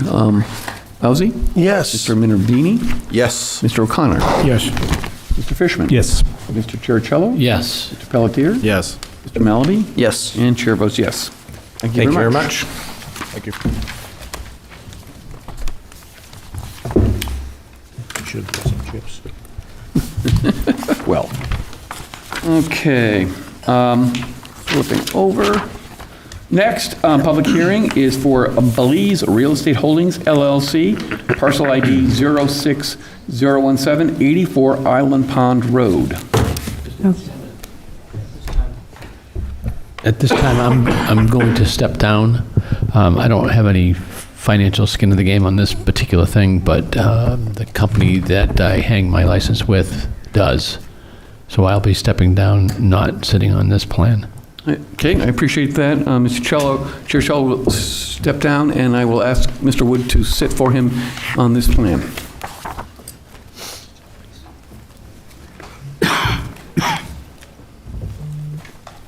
Okay, thank you, Mr. Chair. The purpose of the plan is to subdivide 84 Island Pond Road into 6 single-family residential lots. 4 lots will have frontage on Island Pond Road with 2 lots on Lane. Addresses have been assigned by the fire department. The existing lot contains a single-family home on 16.04 acres and is located in the LMDR zone, which requires a 2-acre minimum lot size and 150 feet of frontage. The lots meet the zoning requirements. The existing home will be retained. There are wetlands located to the rear of the property. That's actually West Running Brook, and the 75-foot wetland setback has been maintained. All departments reviewed and signed off on the plan. Highway Safety Committee review was not required. The Conservation Commission reviewed the plan at its October 6th meeting and then held a site walk on October 20th. The next meeting following that for Conservation was November 3rd, at which time the Conservation Commission authorized the chair to sign the plan. Commission members were concerned with the proposed infiltration pond that was proposed to be located to the rear of Lot 617-2. The Dubé Group reviewed options and discussed them with Derry DPW. The design team was able to take advantage of the existing grass condition of the property to create a treatment buffer, which resulted in an overall reduction in drainage runoff rates. They also created a pre-treatment plunge pool at the roadside drainage outlet along Island Pond. The stormwater will now flow from this system and be directed down the property line through a vegetated swale, which will serve to dissipate the runoff into existing vegetation prior to entering the wetlands. Now, that lovely language is not mine, I will have you know. Per the design team, this solution meets the DPW goal of providing additional treatment for the roadside stormwater while eliminating future maintenance issues that would have occurred with the infiltration pond. During the site walk, the Conservation Commission had indicated that they would be in favor of eliminating the infiltration pond, and this was confirmed during their November 3rd meeting. Drainage easements, common access, and maintenance agreements for the common driveways, and confirmation from the postmaster that single mailboxes will be permitted will need to be provided as conditions of approval. There is one waiver request to allow common access driveways.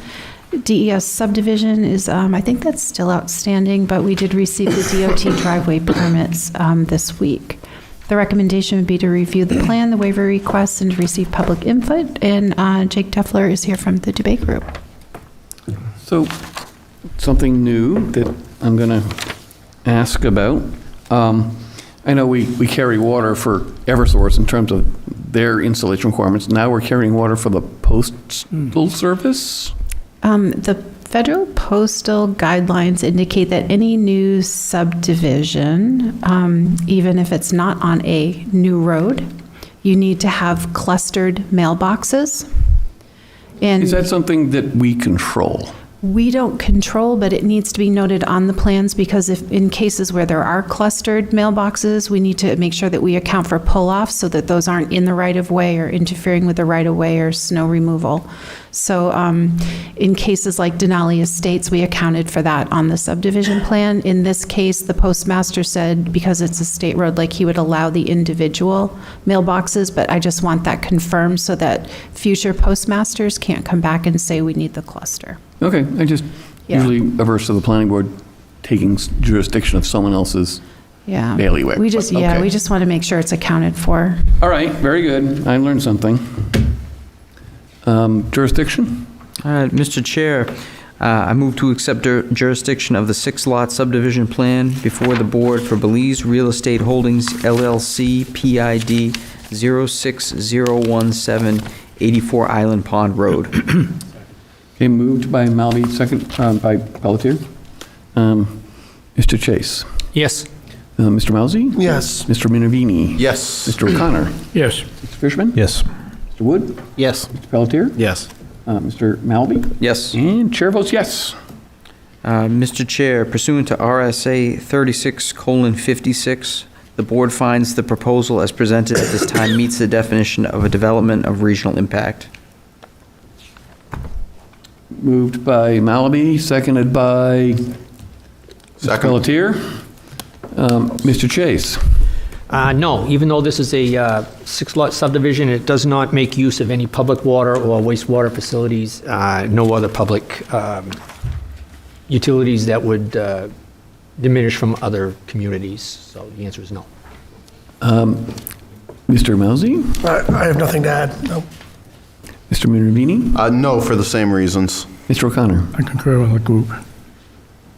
Mr. Fishman? No, for the same reasons. Mr. Wood? No, for the reasons stated. Mr. Pelletier? No, for the same reasons. Mr. Malaby? No for the same And reasons. chair votes no for the same reasons. May I have a motion to open the public hearing? So moved. Second. Moved by Malaby, seconded by Pelletier to open the public hearing. All those in favor say aye. Aye. Public hearing is open. Please give us your opening executive summary statement. Thank you very much. My name is Jake Dorfler, civil engineer with the Debate Group.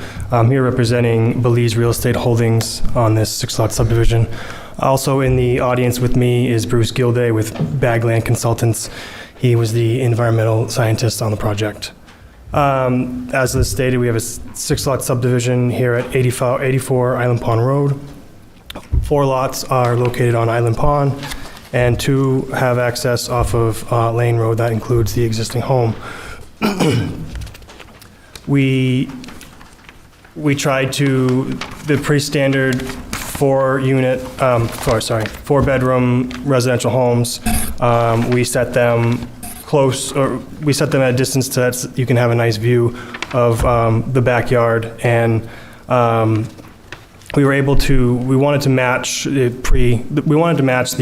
grading from the existing conditions. So the existing conditions, it's just everything sheet flows down through the property from both Lane and Island Pond, and we were able to do that with all the 5 proposed homes here.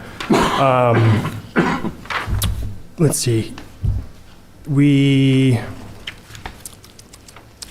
As Liz stated, we were able to remove the original detention pond down at the bottom towards the wetland, and the water will sheet flow from off-site. A lot of it will sheet flow off-site from under Island Pond Road into a plunge pool between lots 17-2 and 17-3, and then it'll travel down and disperse out into the meadow that is existing. As she also stated, we received the driveway permit for the 3 lots and, or the 3 driveways, I should say, and we are looking for a waiver for the shared driveway that's due to the DOT only allowing 3 curb cuts on a state road, and Island Pond is a state road. So they wouldn't allow a 4th driveway.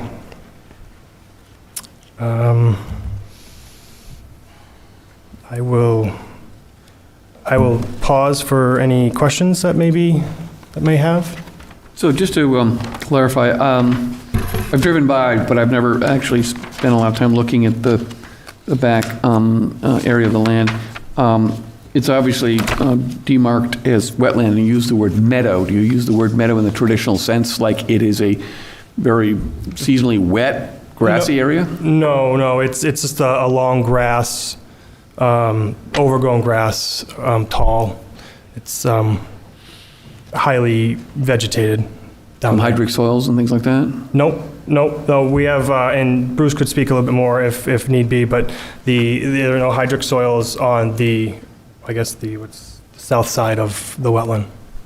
Yeah, so it would be, at some point, I'd like to hear more about why it is shown on the plan as a wetland if it doesn't meet those requirements. Sorry, excuse me. Well, the wetland is the hatched, when you look at the plans, the hatched area, that is a wetland. Yeah. That is delineated by Bruce, but I thought you were speaking of the meadow, which is...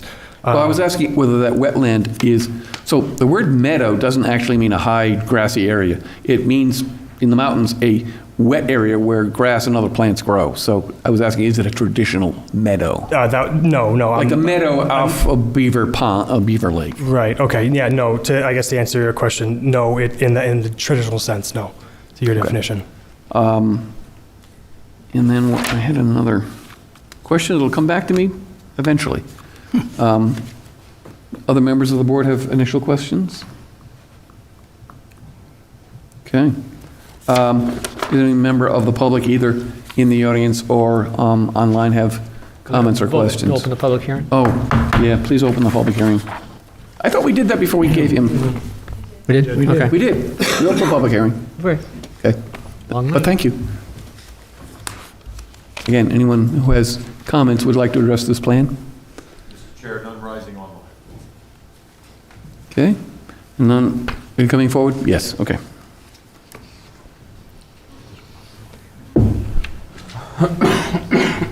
Well, Drew Soley, 63 Lawrence Road.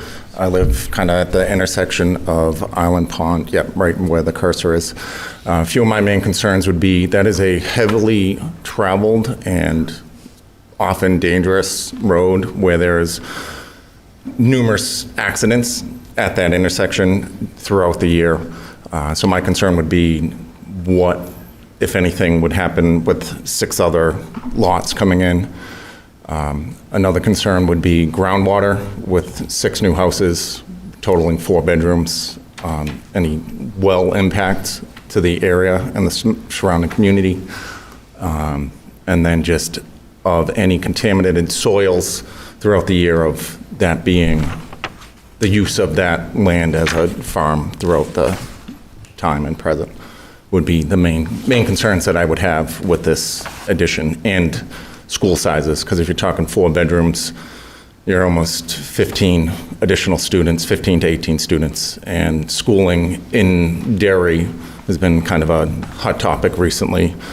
And with a 2-year-old and another on the way, if there's any considerations into the proposed impact on the schools with all the development that's going on in Derry currently.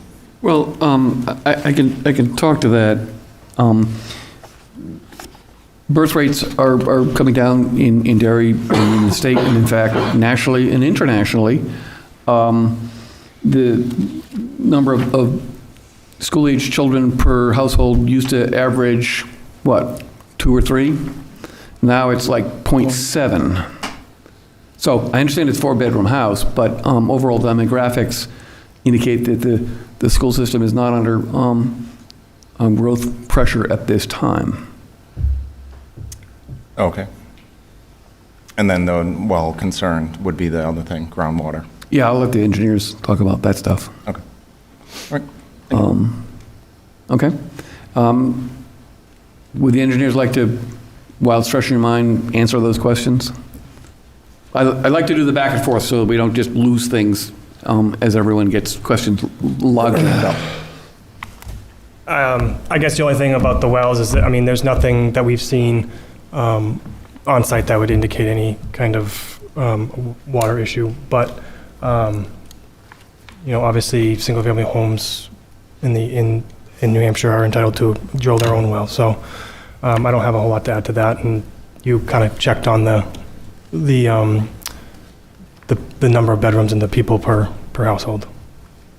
And there was also a question about traffic. Obviously, the limitation on curb cuts on state-managed roads helps that somewhat. Mm-hmm.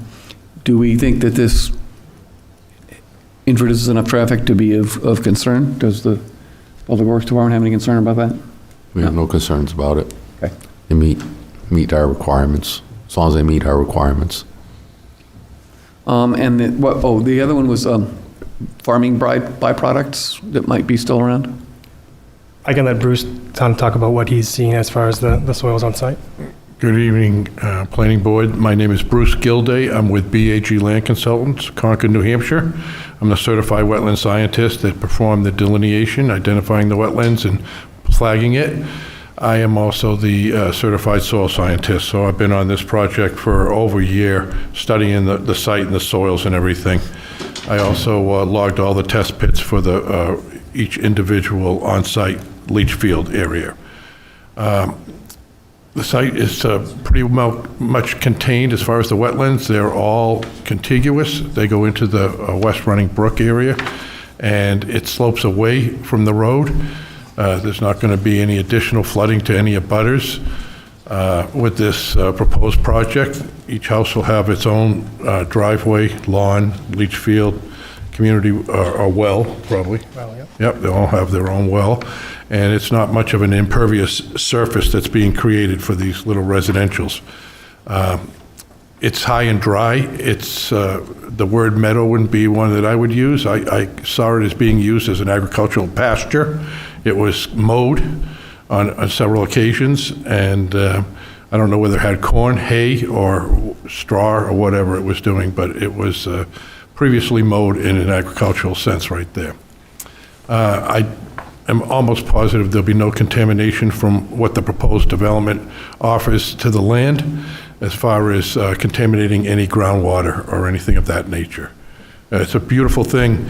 I've been a septic designer for 40 years now, and I've seen all the different designs as the leach fields and everything, but there's one thing that I do not ever see is a big article in the newspaper that says that residents' leach field contaminates their well water. It's a beautiful thing, the way the biotics work underground, where it cleans itself. And these soils are very adaptable to cleaning this effluent that comes out of leach fields, and that would be the only thing that could possibly contaminate any of the groundwater. While I have you guys here, I'm looking at sheet 6 of 14, which shows the post-development grading, and it looks like some of these homes have fairly steep grades in their backyard. Want to maybe comment on how steep? They all are 3-to-1 slopes in the back. I tried to spread them out a little bit in the front. It's just we were dealing with some grade change from Island Pond down towards the back, so we wanted to get our houses up as high as we could, just so that they're more of street level, and then and we were able to keep the driveway slopes to a minimum. And then we obviously had to make it up in the back, but I did create some platforms there so that way, they could enjoy a backyard. But it's especially in towards the front of the road, it was very steep. One of the things was we created a shoulder off of Island Pond because there really was none before. It just dropped off. So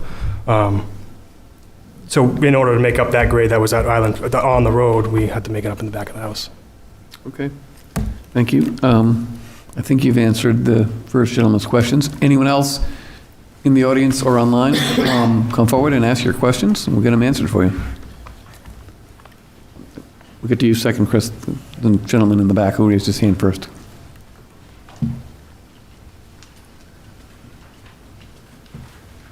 So I live across the street at 58 Lawrence Road. Yeah, use the mic and give your name and address, please. My name's John Tomasi. I live at 58 Lawrence Road. So I'm directly across the street from this development. We moved in about 4 months ago, ideally looking at that beautiful farmland that was across the street and has been for many years. A couple of the current concerns that we have, I have 3 children, 2 and 1 on the way. Bus stop is right on Island Pond Road. That intersection is super dangerous. Adding in this extra traffic in there is definitely a concern for my neighbor and myself and other people alike in that area who are bringing young children out into a main roadway like that. There's zero protection over there, and I call it the Island Pond Raceway. People fly up and down that road all day long, so that is obviously a concern. Bus stops, how we're getting our children across safely, how the new residents of this area are going to do the same. Another issue that I have also plays off of the well issue. I don't think we're worried about contaminating the groundwater. I think more or less we're concerned about how much groundwater there is in that area. That was a single family residence for maybe 100 years or so, much like my house has been there for 120 years. So I think everybody's just kind of concerned, are we going to run up dry? 4 bedrooms, whether or not the statistics show that it's a 0.7 rating, people buying a 4-bedroom home typically will have multiple children in the residence. I'm not massively concerned with the school system. I think we all know that we have issues within the district with our schools and infrastructure inside of those. Aside from that, though, I think that it is a concern with how much water is available in that, we'll call it a nerve, that water nerve over there.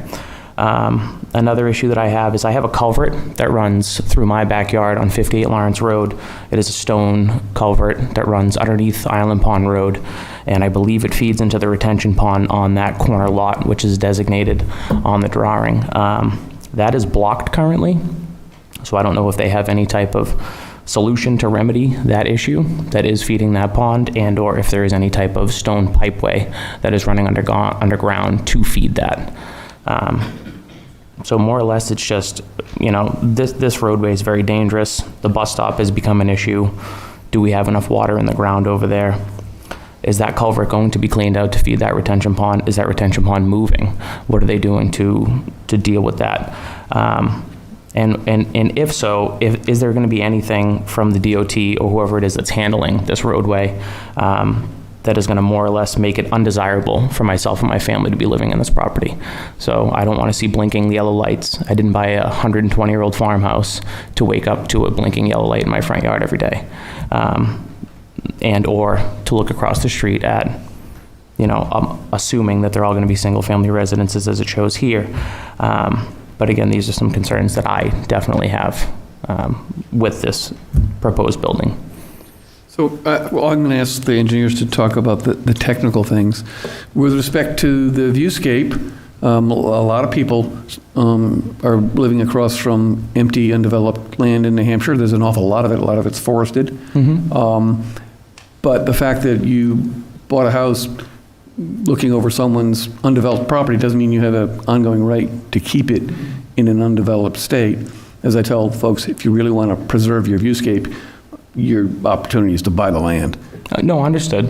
So we can't say you can't build houses because this guy that's not what enjoys I'm looking for. the open view. So we just want to make that clear. As to the roadway, we've heard from Public Works that they don't think it's going to be an issue with, you know, the number of trips for these houses. And as to safety of bus stops, we can, you know, maybe address that with the school department as to where they locate them and where they stop and whether there's a pull-off or whether it's in someone's driveway or something like that. As to aquifers, my understanding over the years is it is a public common resource, and you never really know what the aquifer looks like underneath unless you really believe in dowsing. Maybe you can map it, but I don't think we can deny an application because of undocumented concerns about the adequacy of a broader aquifer. If there had been well failures, we might take that into account. So we probably can't deny these people to build homes because of that general concern. But I would like the engineers to come up and answer the rest of your specific questions. Okay. Well, thank you. Yep.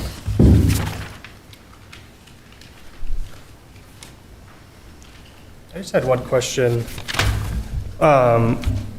Where, I mean, obviously the off-site survey is limited, so I just want to know where the retention pond he's referring to is. I'm sorry to make you run back up to the front. You can grab that mic on your way down because it's not clear from these drawings where it is. So if you're standing at 58 Lawrence Road looking at, so if you're on my property and you're standing more or less on my front porch looking across Island Pond Road, there is a pond inside that property.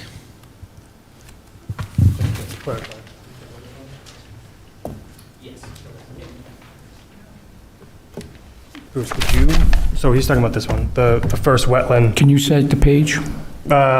Page 2, it's the small isolated wetland that's behind the existing farmhouse. There's a dug well right in front of it. Ah, okay. Would you classify that as a pond, or is it more of just a wetland? This is Bruce Gilday, BAG Land Consultants, environmental wetland scientist. And that was a farmer's pond for, he might have had cattle or cows or something like that. The big pond that's in the back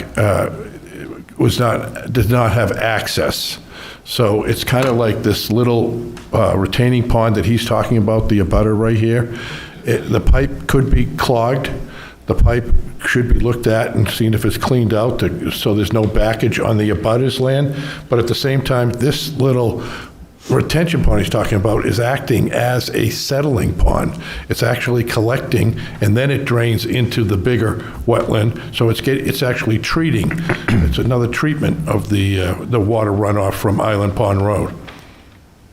So I think the action item then is to discover what drainage piping might be and whether it's functioning as it should.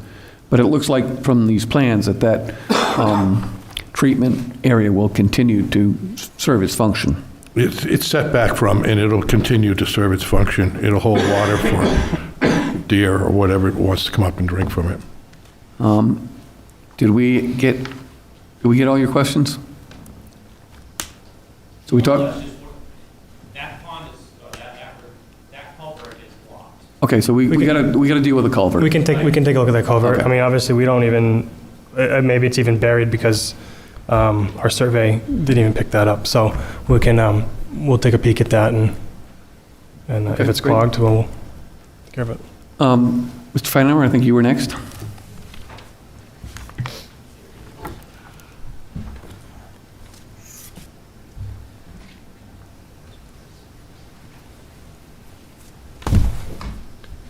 Hello, Mr. Chair. Chris Feinauer, 71 Island Pond Road in Derry. Good to see you. Just a couple of things about this property as I was scooting through the plan. The first is that property, the characteristics of the property in the meadow. The area that's opened has been actively I would say, been filled since the late 80s. It's been filled with debris from the town dump. And then overseeded, and a large part of that's been filled with horse manure that came by the semi-truckload out of the Rockingham racetrack.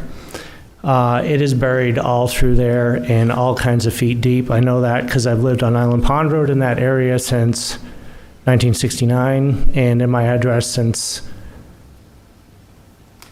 the year 2000. So I've seen a lot of changes happen. It's been monitored by the state as to what's been happening down there, and the town has been very well aware of it. There were complaints issued by Mr. Mackey when he was code enforcement, and Mr. Sioris as well. And the actions still continue to happen. The latest portion that was filled was the property that was on Lane Road. So I would encourage the soil scientist. I'd like to know where he was digging, but I don't think he dug in the right spot. I don't think it's the best soil that's there. And I would ask you guys to take a good look at what's happening. The other is, I recalled a plan that we looked at when I sat up there, not too far from here, and we're looking at site distance. And I reviewed the RSA 236:13 for the site distance of 400 feet. And what is it, a stake that's 10 feet off the driveway, if I recall, that's 3 feet, 8 inches tall. And I question if they have the clear line of sight distance for the property on Island Pond Road. With access to Island Pond Road, I have to agree with our neighbor on the corner of Lawrence Road. The traffic is absolutely horrible. I work from home several weeks a month. And it's a regular routine for the Derry Police Department and Derry Fire Department to be racing down Island Pond Road because the way people drive on that road is crazy, and there are accidents all the time. And I see the way it is when I pull out of my driveway. There won't be traffic, and then the next thing I know, when I take my left turn to go down Island Pond Road, I have somebody sitting on the bumper of my car. So I would encourage this board to reflect on this and take a second look at site distances. We were pretty particular about that on a project. You're familiar with that, David? And it's even more critically important on this road. It's bad. It's bad. And I think we're setting up the homeowners, whoever they may be, on Island Pond Road for some misfortune. I think that's all I have. So let me ask Mr. LaRue. My understanding of site distance is that it is calculated predicated on the posted speed limit of the roadway. Right. There are distances in the LDCR related to speed limit and the height. The height is typically 3.5 feet. On the state road, if you see these plans, there are various versions of AASHTO sight distance, stopping distance, and the sight distance that the state uses, especially on Island Pond Road, it's a 3.5 foot object going to a 3.5 foot distance left and right, 10 feet back from the road. We'd have asked them to make sure that they clear it, even though it's a state right-of-way, for our Town of Derry. Sheets are number 10 through 13. They have a little circle. I do have a little friendly amendment in the conditions that the circle is actually a 1 foot diameter circle. It should be a 6-inch diameter circle. And the line of sight should be clear from the cars looking to the driveway 10 foot back from the edge of the pavement, and they have to make those work. There are some improvements that are included with this, with a 12-foot expansion of a maintenance easement, because the road is not centered in the right-of-way. It's very skewed to the development side of the right-of-way, so there's very little property in the right-of-way to create openings. So we asked for a 5-foot wide shoulder, and the 12-foot regrading should allow for expanding sites, and obviously some of the driveways will have to be raised, or the property, the terrain will have to be raised for the driveways to meet our requirements to slope back down into the homes. If I can summarize what I think Mr. Feinauer was suggesting, is that if the technical requirement for sight distance is predicated on a speed limit, and say maybe the speed limit is 35 miles an hour, but the predominant volume of traffic travels at 45 miles an hour, ought we to consider that as the de facto speed limit as opposed to the posted speed limit in making these calculations? Is that something we can even permissibly do? Well, they have actually done that. Now, I'll let the engineer speak to that, but I believe they have 400-foot sight distance here on theirs. Okay. Okay, I would question that on lot 17-1, because there's a knoll that is not on the property that's being developed that you're not going to be able to move. And again, we went through that before, and I see what this knoll is and what this hill is like, and I just question the overall safety. With the experience I've had living on Island Pond Road, and I don't think it's to any of these homes' advantage trying to pull out on Island Pond Road as it is. And I think if you're going to make a grade change, Mark, I still think I think it's something that it would be worth the board taking a look at to appreciate what I'm saying. I'm not advocating shooting down anybody putting a house on the property. It's their property. They have a right to do what they want. But when it comes to safety and some of the accidents that I've seen in front of my house, telephone poles hit, my mailbox getting hit, my tree getting hit, my wall getting hit, and I'm on the favored side of that kind of the corner. So I think there's a lot of responsibility here for each one of you that are going to vote yes on this eventually, and I think you ought to go look at what you're signing up for. I don't think I think it needs to have a careful look. I understand what the engineering team says. I'm very familiar with the DeVay group. See them at all the chamber meetings. So they do a fantastic work. I'm just living it in experience, and y'all need to look at it. So, appreciate it. I think there's maybe two issues here. One is a technical issue of, is a safe sight distance available given the actual topology and given average actual speeds? The other issue is an enforcement issue. The planning board really doesn't control what speed people drive at. I 100% understand that. But I just want to make sure that if that indeed what you have in front of you for visibility is accurate. Because that is not a safe stretch of road right there. All right, let's bring the engineers back up and get them to respond to that, and then maybe move on to some other stuff. Excuse me, I need a lozenge here.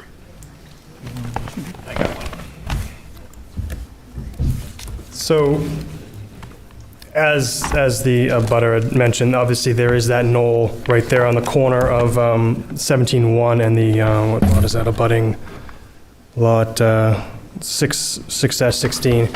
And, you know, we did many iterations of sightline there to avoid that knoll, which we did accomplish with this shared driveway that is now for 17-2 and 17-1. So we were able to avoid that knoll. That was definitely a tricky sticking point for the site distance on that lot. But like I said, sharing the driveway and pushing it all the way over to the left of that lot avoids it. And what did you use as a speed for the calculation? 35. Well, DOT standard for a 35-mile-an-hour road is 400 feet, and it's I have it as 375 at the driveway and at the. Yeah, I guess the comment we were playing with is that, as I say, the planning board can't change people's driving habits, and if in fact a large percentage of the traffic on that road, contrary to public law, drives at 45 miles an hour, that's the predominant traffic flow, is it reasonable to request sight distance that accommodates that speed instead of the posted speed limit? I mean, I guess I don't know the answer to that one. I mean, obviously our design standards say, you know, the posted speed limit. So I don't know if that's a choice of the board, or I don't even know. I don't know the proper answer. Okay, well, when we get back to the board, we can toss that around. All right, so I don't know what to do about manure that was put on the land and then seeded over. I'm not sure that's a planning board issue either. So any comments on that, Mr. I can let Bruce take this one. Yes, Mr. Chairman, Bruce Gilday, BAG Land Consultants. There is a past history on this farm of the owner taking in and having some dumping and everything. We used backhoes to dig all our test pits, and we didn't see the big manure piles that the abutter's talking about. But there is an ownership responsibility by this new owner, Belize, and that is to address the complaint and the violation that's up at the DES Wetlands Bureau. I have spoken with Eileen Bilodeau, who is in the complaint department at the DES Seacoast Bureau, and she is happy that I'm on the case, but what we're doing is looking at a restoration plan that'll take care of the removal of the fill that we found out there and doing some plantings and increasing the wetland functions and values that were lost when this filling took place in there. I could point out where this proposed filling took place, and if you're looking, you got your pointer? Is there a laser pointer here for me? No? So the area he's referring to, if you look at page 2, it would be, I guess maybe a better version would be sheet 5 on Lane Road 17-5, and there's like a little cove where the wetland dips in. That's the. Hey, Mr. Chairman, I have some handouts. If I don't have 12 of them, but I have some handouts. Anyone object to receiving additional information on this wetland incursion? All right, so we will be happy to receive that. Yes. Hey, Mr. Chair, I have a complete package from the state if you'd like to have it for reference. You can come back up later. I don't think we'll have time to review that, given it's. We can accept it to the file. We could, you know, if it's on file with the state, we can certainly add it to our file, but I don't think we'll be able to evaluate it this evening. All right, so am I supposed to be looking at this proposed evacuation? There's a plan being drawn right now. This is just the draft, and this is the design to remove the fill, put the fill that's in place to move it to a suitable upland position outside of the setbacks, and then to create larger flood storage in that little peninsula that sticks out there, and also do some plantings to increase the wildlife habitat functions as far as for the songbirds and things of that nature. So the DES concern was not that there was, good fertilizer put on the fields. It was that they diminished the area of jurisdictional wetland. Yes, flood storage area, critical flood storage area. Okay, and you're going to remediate that as part of the project? I am, and I've been talking to the DES, and they call it a restoration plan. There's a special application I'm filling out, and you're seeing in that handout some of my drafted finished grades, what I anticipate the impact area is going to be. And I can see from sheet 6 that that's going to be outside of the area where you're developing for the home there, so we should not have any dependencies on that, right? No, and the state's not concerned that it's... Okay. Question. Yep. Director David, you say with DES, will DES... You got to speak up, John. Will DES allow you to build prior to mitigating the problem that's here? I anticipate getting this restoration plan to the DES's hands for review by the end of next week. And they have 30 days to review it and get back to me on that. I'm confident that it shouldn't conflict with any building that's got to be done, because it's well set back, like the chairman said. It's over 100 feet from any backyard or any lawn that's being created. And the only issue that DES is aware of is horse manure? The horse manure? That's it? Yeah, I can talk to her. Because I thought I heard him say that he have stuff from the landfill, from the city dump, would dump there too. Landfill from the city dump? Yep. Okay. It's not where they're putting the leach fields, because the leach field soils that I dug were beautiful soils. Glacial till, moderately well drained. Okay, thank you. So I guess to follow up on John's concern, is the DES likely to withhold any permits that you need until they approve this plan? I haven't seen it done in the past for complaints of this nature. There's going to be, of course, monitoring when my restoration plan is accepted, and then the owner has a certain time period to get that restoration completed. And then there's got to be monitoring where I have to go back and I have to document the success of that restoration plan and submit photos in a report on how successful it has come out. And that's usually a 2-year growing period that I have to come out and visit the site. Okay. Further discussion? Ms. Robidoux. Could we potentially add a condition of approval that a copy of the restoration plan is provided to code enforcement and the planning office? Yeah, a copy of the approved restoration plan. Yeah, that would be a good idea. Very good. Thank you. Anything else on this particular issue of the restoration and whatnot? Okay, so I think that answers that set of questions. Who else has issues they would like to bring before us? Anyone else in the audience? Come forward, please. Rising online.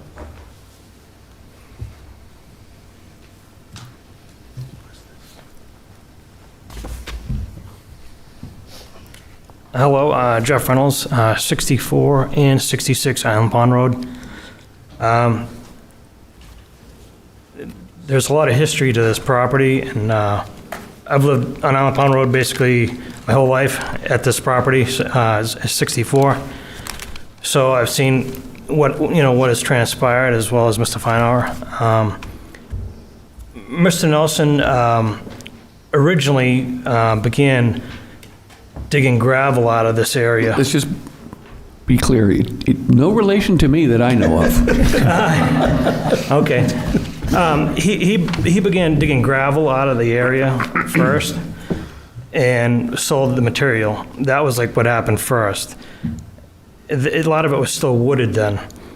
Then in recent years, he cleared all the trees, and then he realized, okay, I have no topsoil. And the original topsoil was gone, the gravel was gone. So then he began taking free material, the manure. He took leaves. The landfill material is leaves, just so everybody's. It was from the landfill, but it had maybe some bags in it because I would catch them blowing through. But it's not oil drums, right? No, just like leaves and that type of thing. So it's compost. Well, I would say it's still in a compost mode right now because it's not, compost has to be aerated, it has to be moved to get oxygen so it will turn into soil. It's not soil yet. And when the last owner mowed it, he would leave ruts, in that compost because it's not fully composted.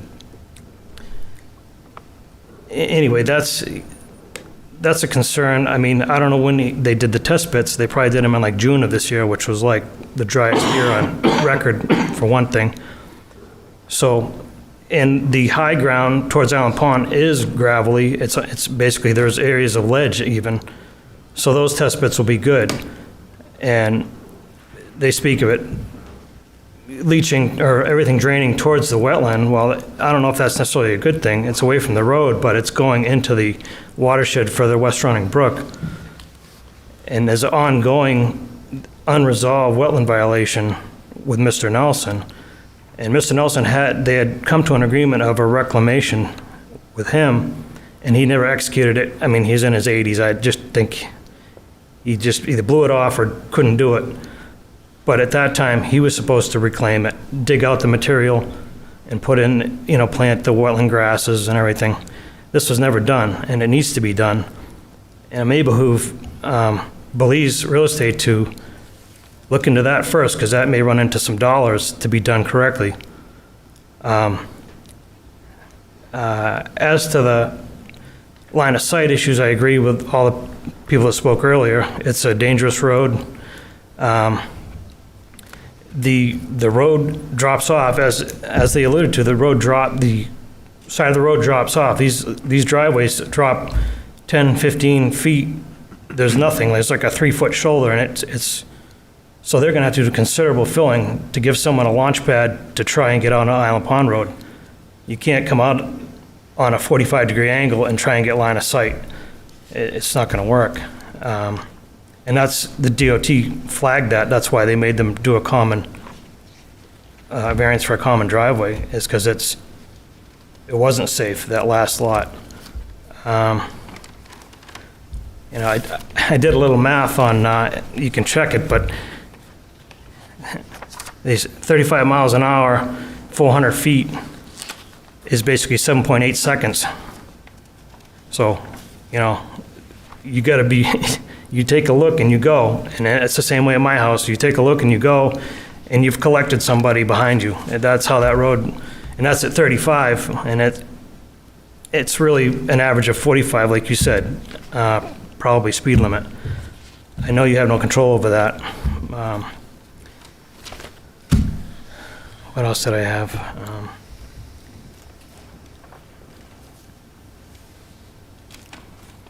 I'm not sure if any of the runoff from the road being all downslope down these new paved driveways, if that's going to create a salt issue into the wetlands. I'm not sure if that's a concern or not. Like I say, I would welcome a site walk. If you do that, I'd like to be invited because, like I say, I've known the property my whole life, so I could show you where Mr. Nelson filled in right to the water on the edge of my property. It's not just like marshy or wet. It's water. It's standing open water, which feeds the West Running Brook. And he filled in 2 different areas, which are the areas that are still open with DES. So those are my concerns. And I do have a packet, and there's aerial photographs, and there's also photographs of the filling when it was active, when he was filling it in. So it's not like, now it's all grown up in grass, so it looks pretty docile. But I have photos here of when it was an active If you wish, site. you may give that to Ms. Robideau for our files. I will say, though, I do not believe that the planning board has concurrent jurisdiction with DES over wetland filling violations.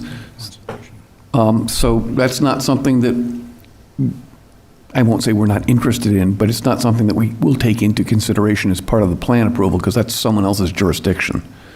The site distance calculations certainly are in our bailiwick, and we would potentially talk about maybe having a site walk with, stakes and whatnot, like we did in the downtown area where that was a point of contention. But I don't want to lead you to believe that we're going to become the environmental police, because that's not our thing. Not statutory in our powers of regulation. So. Okay. One last thought on the line of sight. I think it said in here they're going to remove basically everything that would block the line of sight. In other words, the tree line on the road and the stone wall will all be removed in this development. That's a question that maybe they can answer. Well, that's one of those, other sides of the coin. If you want to regrade to maintain extended sightline distance, you may have to remove some stuff that's in that right-of-way at the side of the road. One of the problems we hear is that the right-of-way on that side of the road is a little bit narrow because the road is skewed toward that side. And that was one of the things we considered in the what was it, Mount Washington Street, where we spent a couple times looking at site distance out there. Pleasant That was Street? Mount Pleasant. Okay, Mount something, yeah. Yeah. So I think we should talk about whether we want to get involved in a site walk to look at those things. But I don't think we're going to be able to help you with the DES issues. We're going to let them do their thing. Okay, thank you.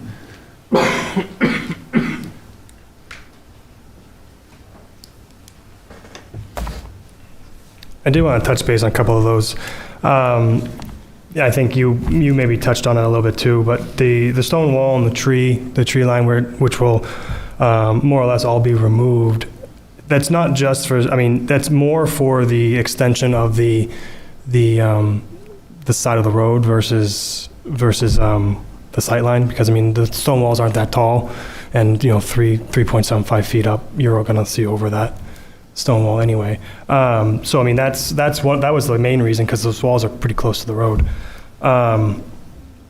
Regarding that fill, obviously there hasn't been a complaint apparently on any of the other portion of the land, and obviously our client has taken ownership of the complaint that is there on the Lane Road parcel. So, they are more than happy to take care of that piece. And obviously Bruce is headlining that. One other thing about the site distance, it was said that DOT didn't allow us the fourth driveway. The DOT doesn't allow for 4 driveways on a single parcel on a DOT road. So the 3 curb cuts is all that we were allowed, and we chose that lot partially because of that big mound that one of the abutters had talked about. But it just made sense that would be their shared driveway. And so we weren't allowed to, even if we wanted to, even if we met all that site distance, we weren't going to be allowed to have a 4th driveway on lot 1. The one last thing, I guess, is mentioned the salt. There's so much grass and sheet flow from the road that pollution of that wetland it basically cleanses itself as it flows down. All right. Do we have anyone else who would like to ask questions or make comments? Seeing none, rise online, Mr. Chair. Okay, I don't see anyone, so we could perhaps close the public hearing. Motion to close the public hearing. Second. Moved by Malaby, seconded by Pelletier to close the public hearing. All those in favor say aye. Aye. Public hearing is closed. Let's spend a little bit of time at the board level talking about the site distance issue before we get into other stuff. What do the members feel about this? I put most of my trust, especially where it's already stated that things have to be removed. I don't see where us going down there with the stone wall there, the trees still there, how are we going to judge a site distance? Until that stuff is removed, you really can't. Engineers have their ways, but to stand there on the side of the road trying to look through trees and say, yeah, if that's gone, we can't. I don't see the value in it. I put my trust more in the town engineer, whether he feels it's, as we did down on Mount Pleasant. We went by the town engineer who said it couldn't be met. We went down there, he showed us, and we saw it. So I would, like Mr. LaRue's opine. It is difficult, especially in that road. You have a limited amount of right-of-way space on that side. It's hard to project. I mean, I've looked at it. It's hard to project with all the objects in the way. There are some good lines of sight if you can kind of position yourself in those spots, but to say that you're going to be precisely at the requirement, it's still going to be close. So what would you recommend? Would we ask that the calculation also be done for a higher than the posted speed limit number to see where Well, if that gives design I think buffers? you're compelled to stay with the posted speed limit unless a prevailing study shows that that should be increased. I don't know the specific rule on that, but you need to, More than just anecdotal testimony from abutters. Right. You'd have to do a very thorough analysis. Mr. Chair, we've dealt with that in the past, and it's easy for the board to get ourselves into trouble by guessing, saying, well, yeah, most of the traffic goes 45. We're guessing, and without a comprehensive study, and then even with a comprehensive study, the speed limit's 35, that's what we have to go by. Just for a point of... If we do anything other than that, we're putting the board in jeopardy. Yep. Just adding an observation in, but I transit that road every day, and it's easily 45 miles an hour, if not more than that. People fly down that road. I've almost gotten into an accident at that intersection several times. But the issue there is they're coming into that corner that you can't take at 45. So they're slowing down for that corner, or they're just coming out of that corner, heading west. Well, and coming from the west as well. It's, you're going down over a slope. Again, you It's can't, a bad site. you can't tell somebody they can't build a house because it's a hard road to cross. That's not within our purview. It may be it may be a tough road to cross, and we can't tell somebody they can't build a house there because they can't cross a street easily. Well, I don't know that we would even contemplate going that far to deny, but we might require more cuts and fills in order to create longer sight distance, maybe. Our regs are pretty stout about driveway angle and shoulders and such. Mr. LaRue's right on top of that. He wants a good shoulder. He wants a good platform to, get your sight distance from and to be able to enter and exit the highway from. And I know through discussions, the engineer has gotten information from the developer that they know that there's going to be significant amount of fill brought in to make those driveways meet our regulations at the mouth, the first 40 feet, the minimum and maximum 3 and 5%, so that you have a flat spot at the beginning to be able to pull in or pull out of during bad weather, all seasons. Question for Mr. LaRue? Mr. LaRue, I have a question for you. In one of the sheets... Mike, I'm not getting you. I'm close. On one of the sheets they have here, they have on the site distance, they also included another height, a foot of snow. How does that impact the site distance? Do they have to change things?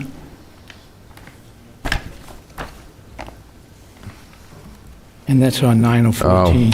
You know, this is the first plan I've seen that. I don't know how you can project the height of a snowbank. I mean, sometimes it's going to be much higher, sometimes it's going to be, you know, nothing. Maybe it's something in that AASHTO requirement that the state wants to see, because this analysis is a state requirement. So, you know, we have that stopping sight distance. That's the other 4 pages that follow. And, you know, I can speak to, you know, the engineer if he can expand on that. Yeah, I mean, so that comes from, you know, the typical DOT standard for their 400-foot sight distance. What it, not verbatim, but what it says is they want a foot down from your sight line. So basically, they're saying there's a 2.75 foot snowbank. As long as you can clear that, then that meets their requirements. So that's where that 1 foot of snow, that 1 foot gap, that's where that comes from, is the DOT standard. Question for Mr. Chase, because he's on the Highway Department. Highway Department or Highway Committee? Highway Committee. Mr. Chase, on the Highway Committee, could they change the speed? So if it's 45 miles an hour? No, not even within the town. To change a speed limit, you have to have an engineering study, and that's a state road. We have no purview over Island Pond Road. That's right, I forgot about that. Thank you. That's it for me. Yeah, and I don't think you're going to reasonably reduce it below 35 just because people don't obey that. They don't pay it anyway. Non-abeyance is non-abeyance. So anyone else have thoughts on this? Is everyone comfortable with the state DOT's 400 feet at 35 miles an hour nominal sight distance calculation?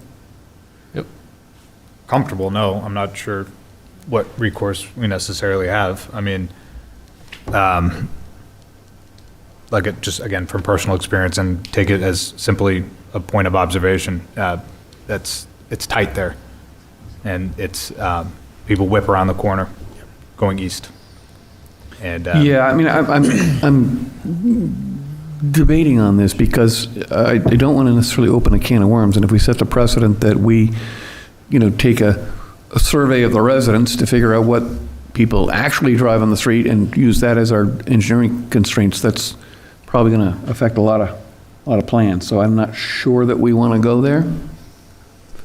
That's why standards are in place, to eliminate ambiguity. And that's what the board is best to go by. Okay. So, are there other questions that we want to talk about? I guess we've decided that's what we're going to go with. We're going to believe the engineers. We're going to go with the state standards. Okay. I would go by. I think it's, Mr. Chair, if I may, I think it's true as someone who drives on that road a couple times a week. It's a tough intersection. Lane Road, heading southwest if you're going Apollo, cutting through to Wyndham, Salem. But I do think in this instance, in this plan with the driveways, I think the engineers have done the best they could. I think to maximize sight distance where they are, the more central you are in these lots, the better you're going to be. If you look at sheet 6 of 14, just lot 17-1, I think that's probably the best place for a shared driveway to get that as far away from the shoulders on the road that are just out of the scope of this plan. So I'm not unsympathetic, I guess is what I'm saying, but I think that they've done the best they could. All right, other questions, comments, concerns from the board? My concern is the same thing with Mr. Fishman. I happen to live over in that area as well, and I know when I try to come off the end of Lawrence Road to go over to Lane Road, and you're trying to cross over and you're looking to your right at that point, the people coming up over that hill, they're not doing 35 miles an hour, and it's really hard. You got to press on it just to get over to Lane Road, and so that's just my concern as well. I mean, this is... I know there's not much we can do about it, but I'm airing my concerns. This is probably a question no one knows the answer to here, but when they were developing that standard, did they assume that everyone always drove the posted speed limit, or was there some design buffering included in that standard? Do we know? Probably not. Okay. Just asking, because I'm an engineer and I want to think about those things. All right, anything else? Okay, then we will move on to our next phase of this, which is, we have closed the public hearing. We have waivers to consider. Mr. Chair, I move to grant a waiver from LDCR Section 170-25, parentheses 5, to not provide individual driveways through the lot's own frontage, as NHDOT is issuing the driveway permits along Island Pond Road, and NHDOT is requiring common driveways. After review of the waiver request, the board finds that specific circumstances relative to the plan or conditions of the land in such plan indicate that the waiver will properly carry out the spirit and intent of the regulations. Okay, moved by Malaby to grant the waiver. Seconded by Pelletier. It's a discussion. No? I'll just say, out of educational value, the reason the state DOT has jurisdiction is because Island Pond Road was originally a county road, and the state inherited authority over all county roads. It's not a numbered state highway. Yeah. So that's the deal. Correct. Same as Hampstead Road. Yeah. All right. Mr. Chase. Yes. Mr. Mousy? Yes. Mr. Minervini? Yes. Mr. O'Connor? Yes. Mr. Fishman? Yes. Mr. Wood? Yes. Mr. Pelletier? Yes. Mr. Malaby? Yes. And the chair votes yes. And on the findings of fact? Mr. Chair, the board finds the proposed plan provides safe and efficient vehicular access. The board finds the stormwater management as proposed is designed to control the post-development runoff so that it does not exceed pre-development runoff. The board finds the utility construction standards are met. The board finds erosion and sediment control provisions are adequate, and I move to agree with the above noted findings of fact. Been moved by Malaby, seconded by Pelletier to make findings of fact. Mr. Chase? Yes. Mr. Mousy? Yes. Mr. Minervini? Yes. Mr. O'Connor? Yes. Mr. Fishman? It's hard for me to find that we're truly doing due diligence on the site distance, so I have to say no on the findings of fact. Okay, thank you for that reason. Mr. Wood? I have to agree with Mr. Fishman. No. Okay. Yes. Pelletier, yes? Yes. Mr. Malaby? Yes. And the chair votes yes, so it's 2 no, the rest in favor. Before we get to the approval, let's figure out what the friendly amendments, if any, need to be here. One of them was getting a copy of the approved remediation plan from New Hampshire DES with regard to the wetlands. Did we have any others that we wanted to be adding to this? Correcting the site distance profile. I think there were comments from DPW that needed to be updated.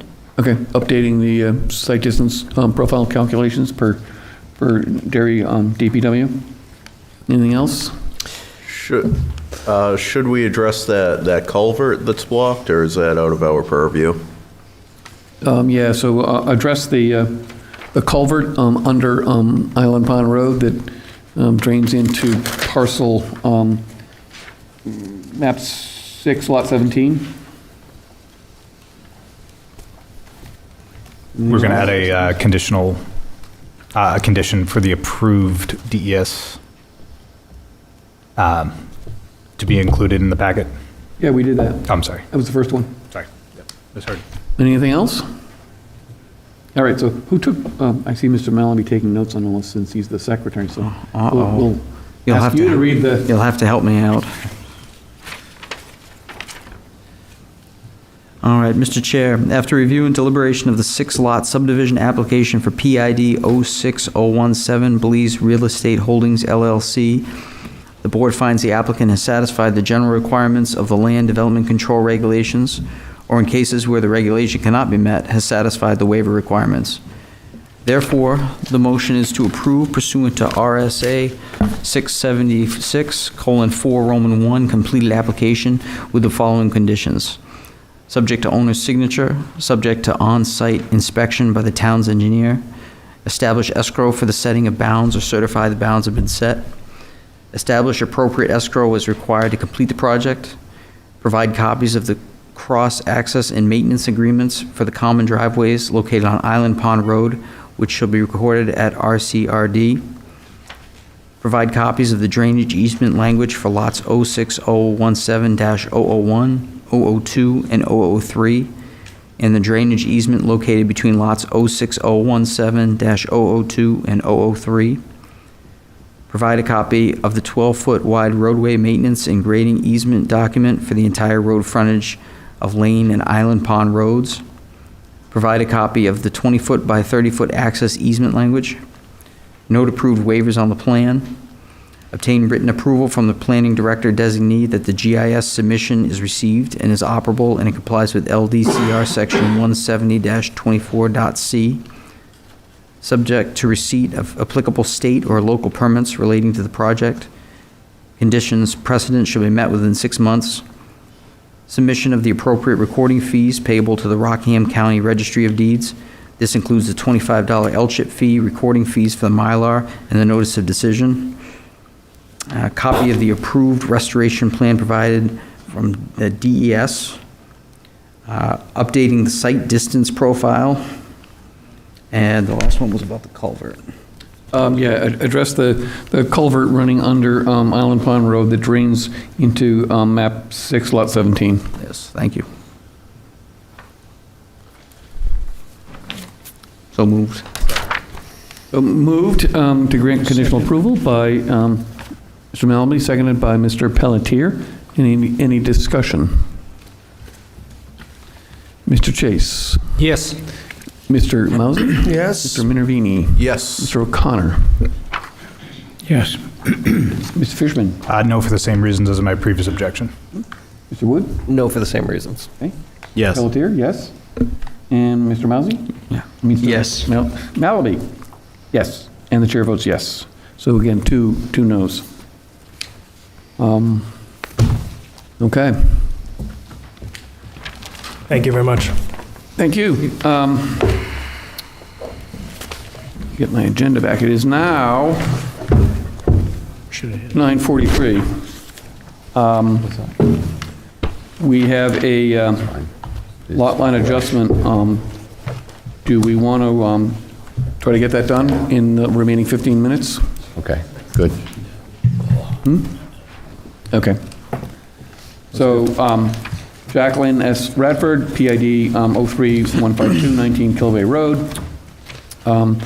And John Cooper Revocable Trust, 1993, PID 03152, 007, 23 Kilvay Road. It's a lot line adjustment. Okay, the proposal is for a lot line adjustment between 19 and 23 Kilray. Purpose of the adjustment is to add 12.9 acres of land from 19 Kilray to 23 Kilray Road. The lots are located in the LDR zone, where a minimum of 3 acres of lot area and 200 feet of frontage are required. The lots meet the zoning requirements following the lot line adjustment. 19 Kilray was previously subdivided into 3 lots in 2010, with cross-access agreements in place to provide access to the existing barn. Those easements will remain in place.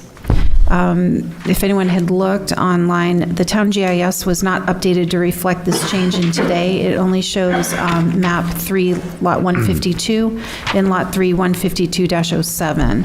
There really are 3 lots there. The plan was recorded at the registry as D38067. The applicant is requesting waivers from topography and HIS mapping, as the board, when this was submitted to us, hadn't yet voted to approve waiving those requirements. So you've got those 3 waivers there. DES subdivision approval is required. The recommendation would be to review the plan and the waiver requests. Tim Peliquin is here, and Mark Cooper is here representing one of the landowners. All right, on the jurisdiction. Moved by Mr. Chiricello, who has regained his seat. Mr. Wood has stepped down.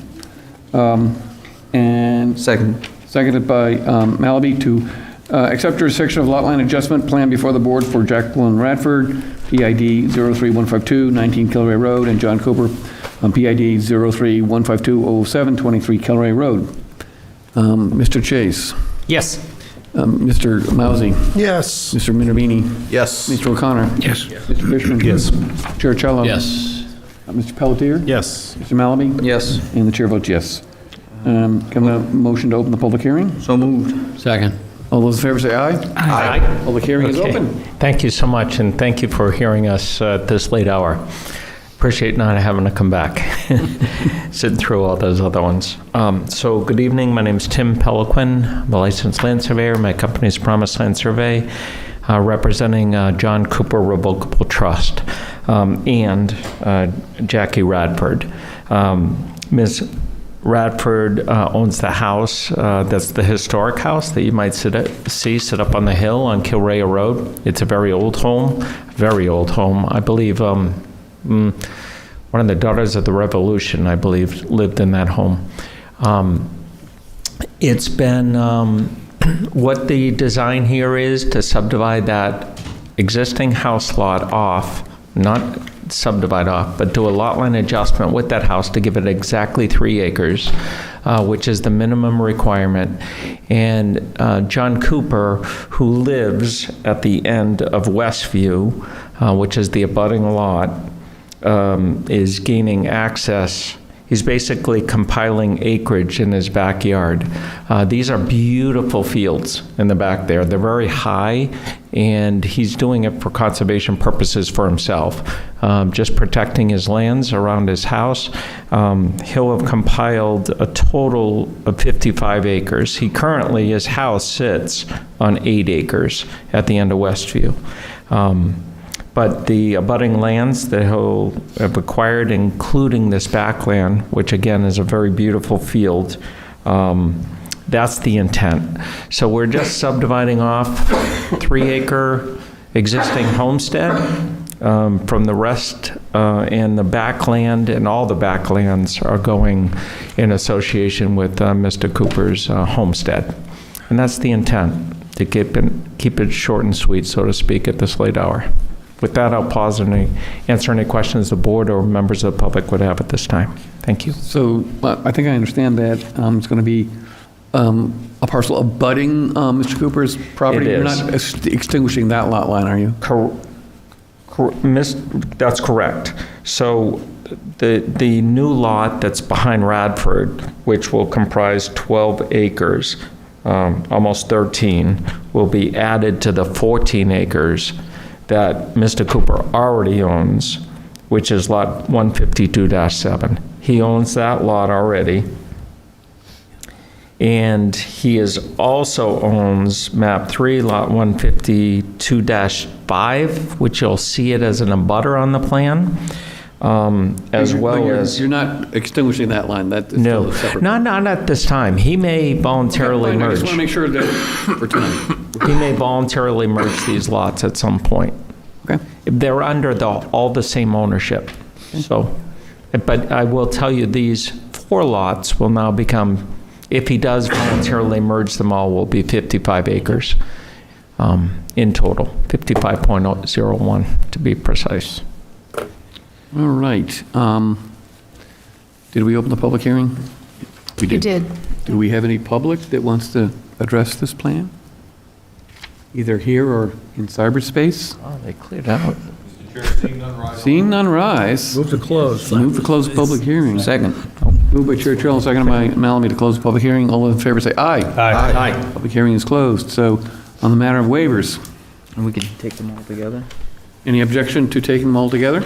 No. Hearing none, then we will take them together. Mr. Chair, I move to grant a waiver from LDCR Section 170-24.A11 to not provide 2-foot contours. LDCR Section 170-24.A12 to not provide HIS mapping. LDCR Section 170-24.A13 to not provide wetland mapping. After review of the waiver request, the board finds that strict conformity to the regulations would pose an unnecessary hardship to the applicant, and the waiver would not be contrary to the spirit and intent of the regulations. Moved by Malamy, seconded by Pelletier. Mr. Chase? Yes. Mr. Mousy? Yes. Mr. Minervini? Yes. Mr. O'Connor? Yes. Mr. Fishman? Yes. Chair Cello? Yes. Mr. Pelletier? Yes. Mr. Malamy? Yes. And chair votes yes. Findings of fact. Mr. Chair, I move to find the proposed plan does not alter existing conditions which would affect access to the lots, ensuring the health, safety, and welfare of the neighborhood remains unchanged as a result of the lot line adjustment. Moved by Malamy, seconded by Pelletier to make findings of fact. Mr. Chase? Yes. Mr. Mousy? Yes. Mr. Minervini? Yes. Mr. O'Connor? Yes. Mr. Fishman? Yes. Mr. Churchill? Yes. Mr. Pelletier? Yes. Mr. Malamy? Yes. And the chair votes yes. And on the approval? Mr. Chair, after review and deliberation of the lot line adjustment plan application for PID 03152, Jacqueline Radford, PID 03152-007, John Cooper, the board finds the applicant has satisfied the general requirements of the land development control regulations, or in cases where the regulation cannot be met, has satisfied the waiver requirements. Therefore, the motion is to approve pursuant to RSA 676:4 Roman 3 expedited review with the following conditions: subject to owner signatures, subject to on-site inspection by the town's engineer, establish escrow for the setting of bounds or certify the bounds have been set, note approved waivers on the plan, obtain written approval from the planning director designee that the GIS submission is received and is operable, and it complies with the LDCR section 170-24.c. Conditions precedent shall be met within 6 months. Submission of the appropriate recording fees payable to the Rockham County Registry of Deeds. This includes the $25 L-chip fee, recording fees for the Mylar, and the notice of decision. Add note to the plan stating approval by the Derry Planning Board in and of itself does not effectuate a change in the lot line configuration. The approval constitutes recognition by the town of Derry that the lot configurations as proposed are in conformance with the local land use regulations or are otherwise accepted with non-conformances. The document reflecting conveyance of the lots by deed should be recorded at the RCRD subsequent to or in conjunction with the final Mylar, and a copy of the recorded deed shall be provided to the planning department for the file. So, moved by Malaby, seconded by Pelletier. I gotta ask, given that we're asking for Mylars to be recorded at the Registry of Deeds, why is this second to the last note there? That was something New Hampshire MA attorneys recommended be included on all lot line I adjustment figured it was an plans. attorney. It is an attorney thing. Yeah. Seems to be contradictory. Yeah. Just saying. Because technically, a lot line adjustment is a transaction between two private parties that has But once you approval by record it the at the town. Registry of Deeds. Yeah. Then We'll take this yeah. offline. Yep. All right. It's an excellent, I know I'm not supposed to speak right now, but that's an excellent note. I really liked it. I thought you came up with it. That was really No, good. if we came up with it, it would be half the length. Mr. Chase. Yes. Mr. Mousy. Yes. Mr. Minervini. Yes. Mr. O'Connor. Yes. Mr. Fishman? Yes. Mr. Churchill? Yes. Mr. Pelletier? Yes. Mr. Malamy? Yes. Chair votes yes. Thanks so much for your time. I appreciate it. Thank you, Chairman. All right, so are there any last-minute board member comments? We got 8 minutes. I mean, my only comment is like, do I get the record for the longest meeting? No. No. All right. Motion to adjourn? Second. All right, all those in favor, say aye. Aye. We're adjourned.